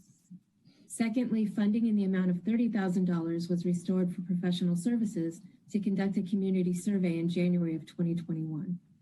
And finally, funding in the amount of $40,000 was added in the Parks and Recreation Department to review options for childcare after school programming while schools continue to operate in a remote learning environment. In the capital improvement program, the council discussed some projects. The first was the street resurfacing program, which includes pavement resurfacing and rehabilitation work to improve the condition of the city streets. Staff identified a funding need of $4 million per year to increase the city's pavement condition index from 60 to 65, which is considered good. Funding in the amount of $4 million has been proposed to come from the Facility and Infrastructure Reserve, with $500,000 of the settlement proceeds from the PG&E bankruptcy settlement. That's been proposed to cover the cost of the project in the next fiscal year.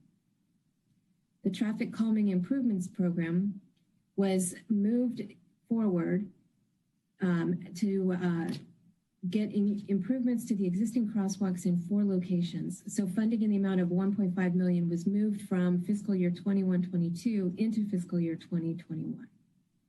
And as discussed earlier tonight, the Eastside Planning Project has been budgeted at $500,000 or Path 2, with funding to come from the PG&E settlement. The Cherry Street below market rate housing acquisition project was originally budgeted entirely in fiscal year 21-22 in the amount of $4 million, but $1 million has been moved into fiscal year 2020-21 to better fit the timing of the acquisition and pre-development funding requirements. In addition to the projects and programs discussed during the study session, funding in the amount of $494,000 has been added to the pedestrian enhancement project at Arroyo Cedar and Hemlock Orange intersections. The budget for this project was previously approved in the amount of $730,000, offset by a Transportation for Livable Communities, or a TLC grant of $500,000. When the bids for the project came back earlier this year, the lowest bid was higher than the engineer's estimate. Therefore, additional funding has been requested to cover the cost of the contract plus a small contingency. So these recommendations have all been incorporated into the proposed budget. If the proposed budget is adopted, here is a summary of the appropriations by category.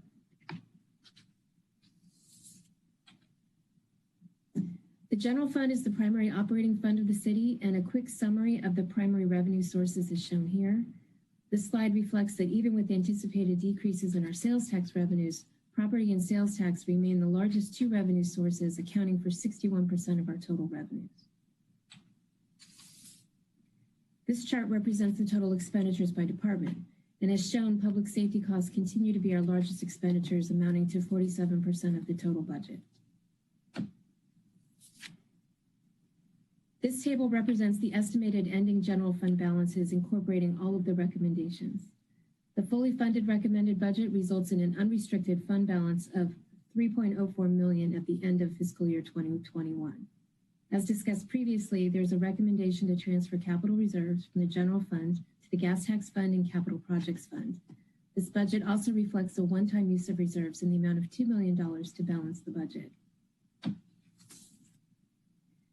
Drilling down a little further, the general fund reserve balances are shown here. Under GASB 54 presentation for fund balances, the fund balances are split into several categories. Committed balances are those that have been committed by council via resolution, and therefore a resolution is required to amend or rescind these balances. In the general fund, these include revenues for economic certainty, of reserves for economic uncertainty and the strategic property acquisition reserve. This year, we're using $2 million of the economic uncertainty reserves to balance the budget. Assigned balances include amounts set aside to be used for specific purposes. The city manager is authorized to assign these balances, and included in the general fund are assignments for infrastructure improvements. As noted in last year's audited financial statements, we have close to $180 million in capital assets and infrastructure that we're required to maintain. This reserve represents only 6% of that total. And unassigned fund balances are immediately available for use. Moving to the capital funds, this chart depicts the proposed capital spending for the next 5 years. Rebecca, Yes. Can I interrupt you a second? I apologize. We're coming up on 10:30, so I'm going to need a motion to extend the meeting. I make a motion to extend the meeting to 11:15. Second. All right. Crystal? Councilmember McDowell?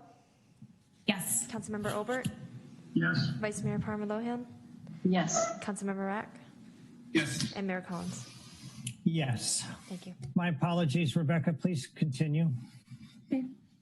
So the majority of the proposed capital spending will be from the general fund capital account, and a complete listing of these projects by fund can be found in your packet beginning on page 396. Here's a little more detail on the total amount of projected spending by fund for the next 5 years.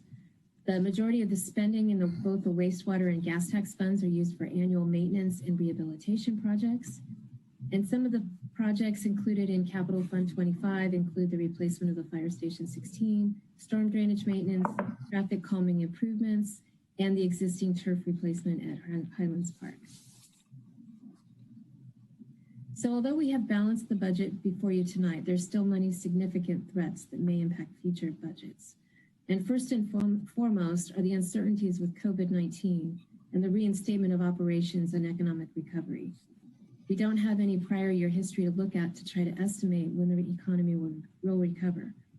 Although the county has moved into a less restrictive tier, with flu season coming, we could fall back and have to impose more restrictions again, which could have more of a negative impact on our revenues. Climate change, higher utility costs, wildfire threats, PG&E shutoff events, and the need to support the community through these events will have an impact on our resources as well. Uncertainties with CalPERS and their investment losses will drive our PERS rates up in the future. And although we've included additional funding for our streets this year, there are still significant needs to maintain or continue to improve them. So that concludes my presentation on the first resolution, which is the adoption of the budget. I'd be happy to answer any questions. All right. Thank you, Rebecca. Crystal, I forgot to check with you. Do we have any callers? Yes, we do have one person in Okay. the queue. Good evening, caller ending in 900. Thank you for joining us this evening. You'll have 2 minutes to address the council. And at the end of the 2 minutes, you'll hear a chime indicating that it's time to wrap up. You should now be able to unmute, and you are on mute. Hi, this is Ryan again from MBC Biolabs. I wanted to kind of briefly discuss the impact on our project at 10:30, a little bit more directly to address some of the questions that came up a little earlier in the meeting as you guys are getting ready to discuss the budget. We've been in process for about 2 years with the city, carefully receiving and implementing feedback. I think this is important because it's not just, it's not as though the feedback that, it's not as though we haven't been getting feedback, which I kind of felt was a little bit suggested as to why we need to do this study. This building has been shaped and changed tremendously by the planning staff since our very first submittal, which, like I said, was almost 2 years ago. So now we're getting told that we have to wait 9 months for any further direction. But this doesn't necessarily mean that in 9 months we pick up where we left off. This means we likely get further feedback. Implementing this feedback is not as simple as just putting pen to paper. There's a tremendous amount of coordination between all of the consultants, designers, city staff, etc. This is frankly why it's taken us 2 years to get to this point. We very carefully make changes that are well thought out and well coordinated to ensure we end up with the best project and one that can function for our use. From there, any changes likely mean a change in the description of the project, which means the CEQA process that takes many, many months or even years, one that we are now only weeks away from completing, needs to start over. So not only do I want to point out that there are development impacts, which I discussed above, but there are also business impacts as well. as a user and operator of these buildings that we build, we now have to wait some number of years more before we can expand our business. This means a vastly different competitive landscape for our business and the loss of any sort of first mover advantage that we would currently have. So this change for a small project like ours means years of delays and costs that I really don't feel comfortable sharing here, but all told will go into 7 figures. This is no small impact on a project like ours. So I think the word pause has been greatly understated, and the true impact on the growth of our business as it expands from 930 will be hugely impacted with years of delays and a tremendous amount of cost.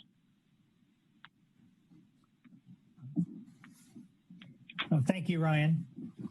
Crystal, were there any other callers? No, I don't see any other callers. Okay. Thank you. All right. Thank you, Ryan.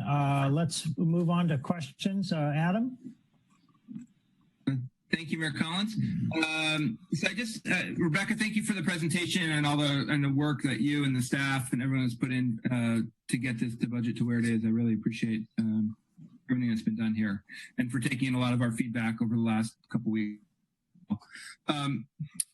The part that was just brought up actually by Ryan in terms of this phase 2 project. So it looks like you've got that baked into the budget already at $500,000, which is the amount I think that is what that phase 2 vision plan would cost. Is that right? Yes, that's correct. So I guess I just want to get a point of clarification. So if that's the direction we want to go, Jeff had mentioned something about needing to, do we really need to do anything with that? Or if we just were to vote for the budget as is, that would already be included. We don't need to make any kind of statement around that or discussion. Is that correct? If you adopt the budget appropriation, it's already included in there. Okay, and we don't need to give further direction, it sounds like. And then I guess what I would like to, I'm wondering if the council is open to, I'd be interested in looking at the 2 projects that are close, and I don't know how close they are, but maybe it might be worth having a separate discussion on that topic, at a meeting in the next couple weeks or months, if there's enough interest from the council, be at least interested in at least having a little more detail. And I know that we as the council haven't looked at that project at all, but I would just throw that out as part of our discussion. I think I'd be interested. I mean, it sounds to me like these projects are pretty far along, are they not? That was my understanding from Al. Yeah. I mean, we're kind of late in the game, and you've got projects that have counted on a certain set of rules for a long time, and I realize why we're doing what we're doing, but these projects are really far down the pipe. So maybe is Al, can you give us some clarity on that, on where these projects are, the ones that are in the primary ones that are in question? Certainly, Mr. Mayor.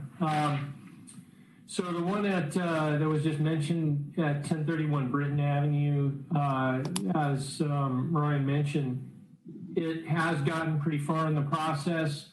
In fact, I believe the CEQA is, if it hasn't been completed, then it's very near to being completed. And we have gone through many iterations of the project design. And so it is, theoretically, we could begin taking it to the Planning Commission for their consideration.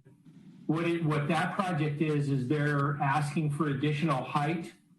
The height along Britton is 50 feet. They're up near 80 feet to make the project work.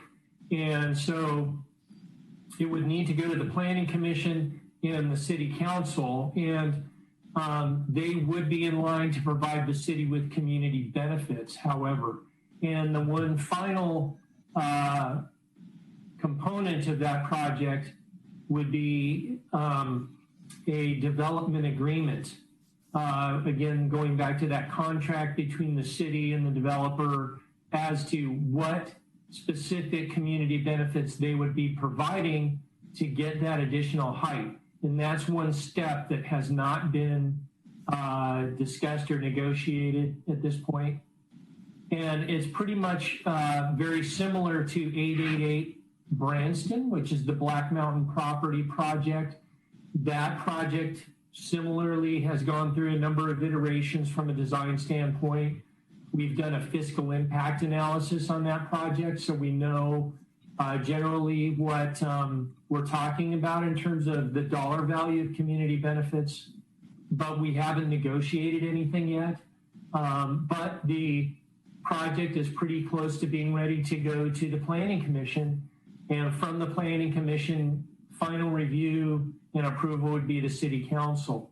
Both projects, for both of those projects to move forward, we would need to go into closed session with the City Council on both of them individually to talk about community benefits and get authority from the City Council to negotiate with each of these developers. And that could take some time. Could take some number of months, frankly, to get that completed and something that the City Council feels comfortable with. But those two projects are very far along in the process. I want to Mr. Mayor, I think I could add something to that thank discussion. you, Greg. That I was about to ask you to weigh in on this. So just to kind of put us back in the process where we are also is what you had before this budget item was a study session, which contemplated that there would be an agreement with a professional services company to develop that plan. So we're kind of, so the budget that you're considering now is just going to authorize the funds and appropriate the funds to hire the vendor or professional to do the study that would develop these plans for you. So I think the way the projects that are further along in the process are going to come before you is, as Al said, potentially as closed session items, but also as negotiate with since they are asking for something outside the zoning, they're going to come before you for development agreements anyway. And depending on how far along you are in the process, you might be able to incorporate some of the thoughts in the studies, but not necessarily will they have to wait until those studies are complete. Okay. No, that's good to know. Mark, your hand is raised. And now it's not. And no, my hand is. I was unraising my hand because you had recognized me, and I didn't see you. I'm glad that now that I've seen you, go. I was ahead. struggling with unmuting myself, which most people who know me would say is rather an odd situation. So two things. One, just to comment on the discussion you and Adam and Al and Greg were having. I think Greg's absolutely right that these projects would be coming forward for negotiation anyway. So it'll be up to the council at the time that they come forward to decide whether or not you wish to wait to approve things until after you complete some portion of the work that we're hopefully going to fund tonight with the budget request. But I'll also mention in passing that this is a kind of thing, this is an example of why it pays to really be looking out on this stuff. I mean, it has been almost 2 years since a certain council member started beating the drum about all of the development coming forward. And, that's just something to keep in mind for the future, that it pays to be, looking further downstream than perhaps we were doing. I want to switch gears a little bit, though, and I want to set the stage for something that'll come up when we actually look at adopting the budget. Earlier this year, the council directed staff to negotiate labor agreements that didn't contain any cost of living adjustment. That was done at a time when we had little information about how the pandemic was going to affect our finances and what our reserve position was going to look like. We now know that our revenues, while they will be reduced, they're not going to be reduced by as much as we might have feared or might have assumed at the time. When we gave those directions. Staff is also forecasting we'll end the year with extremely healthy reserves by San Carlos standards. I mean, nearly $29 million. That's a substantially different situation than perhaps we had feared earlier this year. At the same time, we need to remember our employees who agreed not to receive any compensation are still facing cost of living increases. In fact, in some cases, more than better off people might be facing because of the escalation in prices of staples and commodities. We should take heed of the latest information we have from staff in this budget process and maybe consider a different direction. We can't do that tonight because authorizing even limited labor negotiations isn't on the agenda, nor can we ever do so unilaterally. The bargaining units representing our employees are entitled to have a say in whether or not they would be interested in negotiating a side letter to our current agreement. What we can do is set aside money allowing for a cost of living adjustment for those employees whose contracts were recently negotiated without one. And I'll come back to that when we actually get to approval. Thank you.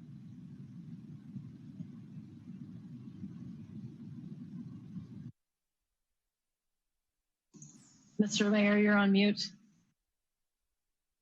Sorry about that. Thank you, Madam Vice Mayor. Adam, your hand was raised but went away, so I guess you were. I already spoke. Decided not to say anything more. I spoke before. I'm good. All right. All right. Let's see. Crystal, is anybody else wishing to speak? No, I don't see anyone queued up. Okay. All right. Great. All right. I don't see any other hands raised. I think at this point, then we're probably at the point of a motion.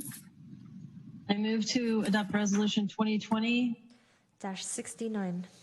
A resolution of the City Council of the City of San Carlos adopting the fiscal year 2021 operating and capital budget for the City of San Carlos. Second. All right. A motion and a second. Any other discussion? Yes, through the chair. Yes. Mr. Mayor, I have an alternative motion to make, which is to approve the budget as presented with the caveat that we amend it slightly by increasing the salary budget by $600,000 for the bargaining units that recently agreed to no wage increases during this year. Is there a second for that? I'm sorry, I'm not hearing a second. Okay, thank you. All right. So, Laura, did you want, you had another comment before we vote? Yeah, I just wanted to thank staff for incorporating the council feedback. I know we had a lively discussion at the last meeting, and these are tenuous times and unpredictable future at stake. And nonetheless, bringing back a balanced budget as is required by our policies. I really appreciate that. I also appreciate your leadership, Rebecca, on this effort. Carrie Tam, Tammy Mack, Paul Harris, Jenny Liu, and Cheryl Hong for all you've done. I know that this wasn't an easy exercise. And I appreciate that, the expected impact of COVID-19 on our economy moving forward is still unclear. The decline in tax revenue has begun to the tune of 13%, and the duration of this reality is currently unknown. I believe it is our task to ensure fiscal solvency for the city. And should the budget be approved as presented, the economic uncertainty reserves will remain within the range of acceptable amounts. Again, according to our policy, to go much lower would put us at much greater risk than I'm comfortable. So again, I just want to thank everyone for their efforts and really appreciate the thoughtful approach that went into this effort. Thank you. Thank you, Laura. Well said, and I will echo those comments.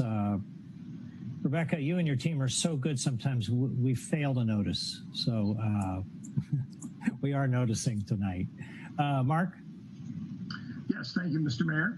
I'm sorry to say this budget fails to meet my expectations. It is hesitant and timid where it should be bold, narrowly focused on providing help where it should be broadly supportive. It even, so far as I can tell, provides less additional support to our struggling local public school district than it does potentially to a private school which happens to rent space from us. Don't get me wrong, I'm happy to support the Arbor Bay thing when it comes back, but I just found it really telling that the amount of money that we're potentially giving to Arbor Bay is greater than what we're going to be giving additionally to the school district. Don't get me wrong.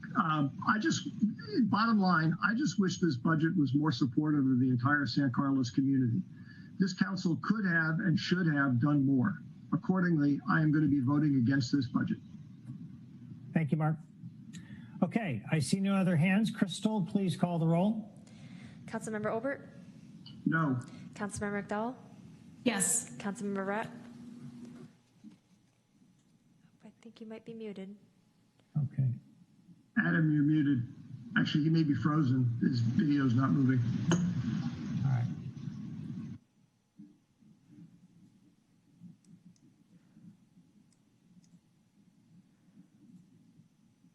You want to try to come back to him? Ooh. Oh, there you go. Oh, here I am. Sorry. Where are we? We're voting on the budget? We're voting, yes. Yes. Thank you. Thank you. Vice Mayor Palmer Lohan? Yes. And Mayor Collins? Yes. Okay. All right. Motion passes. We are going to move on to 9D, consideration of adopting a resolution electing the population and price adjustment factors and establishing the 2021 appropriations limit for the city of San Carlos pursuant to the California Constitution Article 13B and Section 7900 et sec of the California Government Code. And I believe that is Rebecca once more. Yes, this is the second resolution required for budget adoption, and it's what we call the GAN limit. It's an annual requirement of the government code, which places limits on how much money can be appropriated each year. The good news is, as with every year, our total appropriations subject to the limit are 42% of what our limit is, so we're well below the allowable limit required by law. Okay. Any questions of Crystal? Any callers? I'm sorry, any questions of Rebecca? And I don't see any hands. And Crystal, any callers? No, there's no calls. Okay, all right. Mr. Mayor, I move to. Oh, I'm going to just go through this. Yeah, Mr. Mayor, I move to adopt Resolution 2020-70. 70, a resolution of the City Council of the City of San Carlos electing the population and price adjustment factors and establishing the 2020-2021 appropriations limit of the City of San Carlos pursuant to California Constitution Article 13B, that's right, and Section 7900, et cetera, of the California Government Code. Second. Great. Motion and a second. Any other discussion? Crystal, please call the roll. Vice Mayor Palmer Lohan? Yes. Councilmember Ratt? Yes. Councilmember Obert? Abstain. Councilmember McDowell? Yes. And Mayor Collins? Yes. And Adam, I wonder sometimes, is your garage possibly several feet underground? I don't know. I can actually. Okay, we're going to move on to item 9E, consideration of adopting a resolution approving updated financial policies. And I see Rebecca's name 3 times in a row. So once more, Rebecca. So this is the final step of your budget adoption, and it's just the review of the financial policies. This year, we're only recommending the one change, which is to update the debt disclosure procedure policy that was previously adopted by City Council on May 28th, 2019. Okay, I assume no callers, and I see no questions. Mr. Mayor, I move to adopt Resolution 2020-71. 71, a resolution of the City Council of the City of San Carlos approving updated financial policies. Okay, we have a second. Second. All right, motion and a second. Any other discussion? Crystal, please call the roll. Councilmember Ratt? Yes. Vice Mayor Palmer Lohan? Yes. Councilmember McDowell? Yes. Councilmember Obert? Yes. And Mayor Collins? Yes. Okay. Resolution adopted. All right, we're going to move on to number 10, council communications and announcements. These are brief items from members of the City Council regarding upcoming events in the community and correspondence that they have received. And does anybody have any updates for us? Laura. Thank you, Mayor Collins. So just want to report out, I sit on the Homes for All Steering Committee. We had a convening. Wanted to just let everybody know that in light of COVID-19, they're going to be revisiting how they talk about the need for housing, because there's obviously been some changes there, as well as to incorporate messaging about the expected RHNA numbers, which are expected to double. While there was an interest in creating a subcommittee on homelessness, they recognize that the county has already has multiple efforts underway to address this, as partly was reported by Ray Hodges earlier this evening. So that particular group will not be focusing on homelessness. Secondly, the Peninsula Clean Energy held its annual strategic planning session and approved the long-term budget. The intent here is to increase the capacity of clean energy to realize 100% clean energy by 2025, and programs in support of this to effectively convert consumers and businesses to greater reliance on electricity and away from fossil fuels and higher carbon emitting energy sources. Thank you. All right. Thank you. Thank you, Laura. Sarah? Thank you, Mr. Mayor. I have 3 quick updates. I serve on the San Mateo County Library Joint Powers Authority, and I'm pleased to let my colleagues know that I have been appointed as vice chair of the governing board. And for updates on our library, the Summer Learning Challenge that I know many families participate in here in San Carlos was a huge success, with 82,000 books given out system-wide over the summer. And printing services are going to launch at the libraries in the coming weeks, where a patron can send in their print job from home and pick it up through the curbside pickup. So something that those in school or working from home can consider. I also serve on the commute.org board, and at our recent meeting, we reviewed the Bay Area Air Quality Management District's Cut the Commute Pledge, where employers sign on to pledge to extend remote work options for employees and maintain our air quality progress even after the shelter-in-place orders are eased. So I did share that with our staff for our CMAP exercise.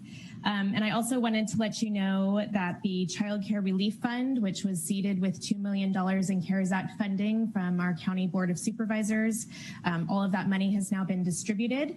And I'm pleased to say that 10 programs qualified in San Carlos and 2 were awarded grants. So the next step now is the Relief Fund team is seeking private donors to help fulfill the remaining $4.9 million in unfunded requests countywide from programs. Thank you. All right. Thank you, Sarah. Mark? Thank you, Ron. A couple of things, not so much report on activities as some process issues. One is I just wanted to mention to Ron, to you and Crystal, that this agenda tonight actually didn't have any agenda setting item on it. Not the area where we vote on stuff that people have submitted in emails ahead of time, but no reference to actually when we might actually add agenda setting items, which is what led to some of the confusion I was experiencing earlier regarding the REACH codes. Just as an FYI. No, I agree, Mark. I meant to consolidate it under 10. So my bad. I meant to keep that, but have it under 10. And it would be item B or C. Yeah, or A or B. The other thing I wanted to mention is I think it, given that we are probably going to be dealing with virtual meetings for quite a while and have been already, I personally wouldn't mind it if staff could try and find some way to manage the way in which people are calling in to ask questions. I don't know if there's a waiting room kind of concept where a staff member could sort of filter stuff and get things scheduled in the right order. But I personally find it just a little bit disruptive, and it may be disruptive to the people calling in as well. They call in on what they think is going to be an item, and we're on a different item. And a lot of that is just due to the fact that these are virtual meetings. But perhaps if we had a process for managing it a little bit better, it might flow a little bit better. So I'd just like to ask that staff look into that. Okay. Any other comments? Okay. In that case, I'm just going to add that in the wake of putting Measure RR on the ballot for November to provide a dedicated funding source for Caltrain, we agreed to study, not really study, but proceed with separating Caltrain from the San Mateo County Transit District. And I was appointed to the governance committee, and I will have further reports as we go forward, but it is really quite a task to figure out how to separate the management and control of Caltrain from a district that's been around now for over 30 years, but I will have more to report in the coming months. All right. Do we have any staff comments on city administrative business?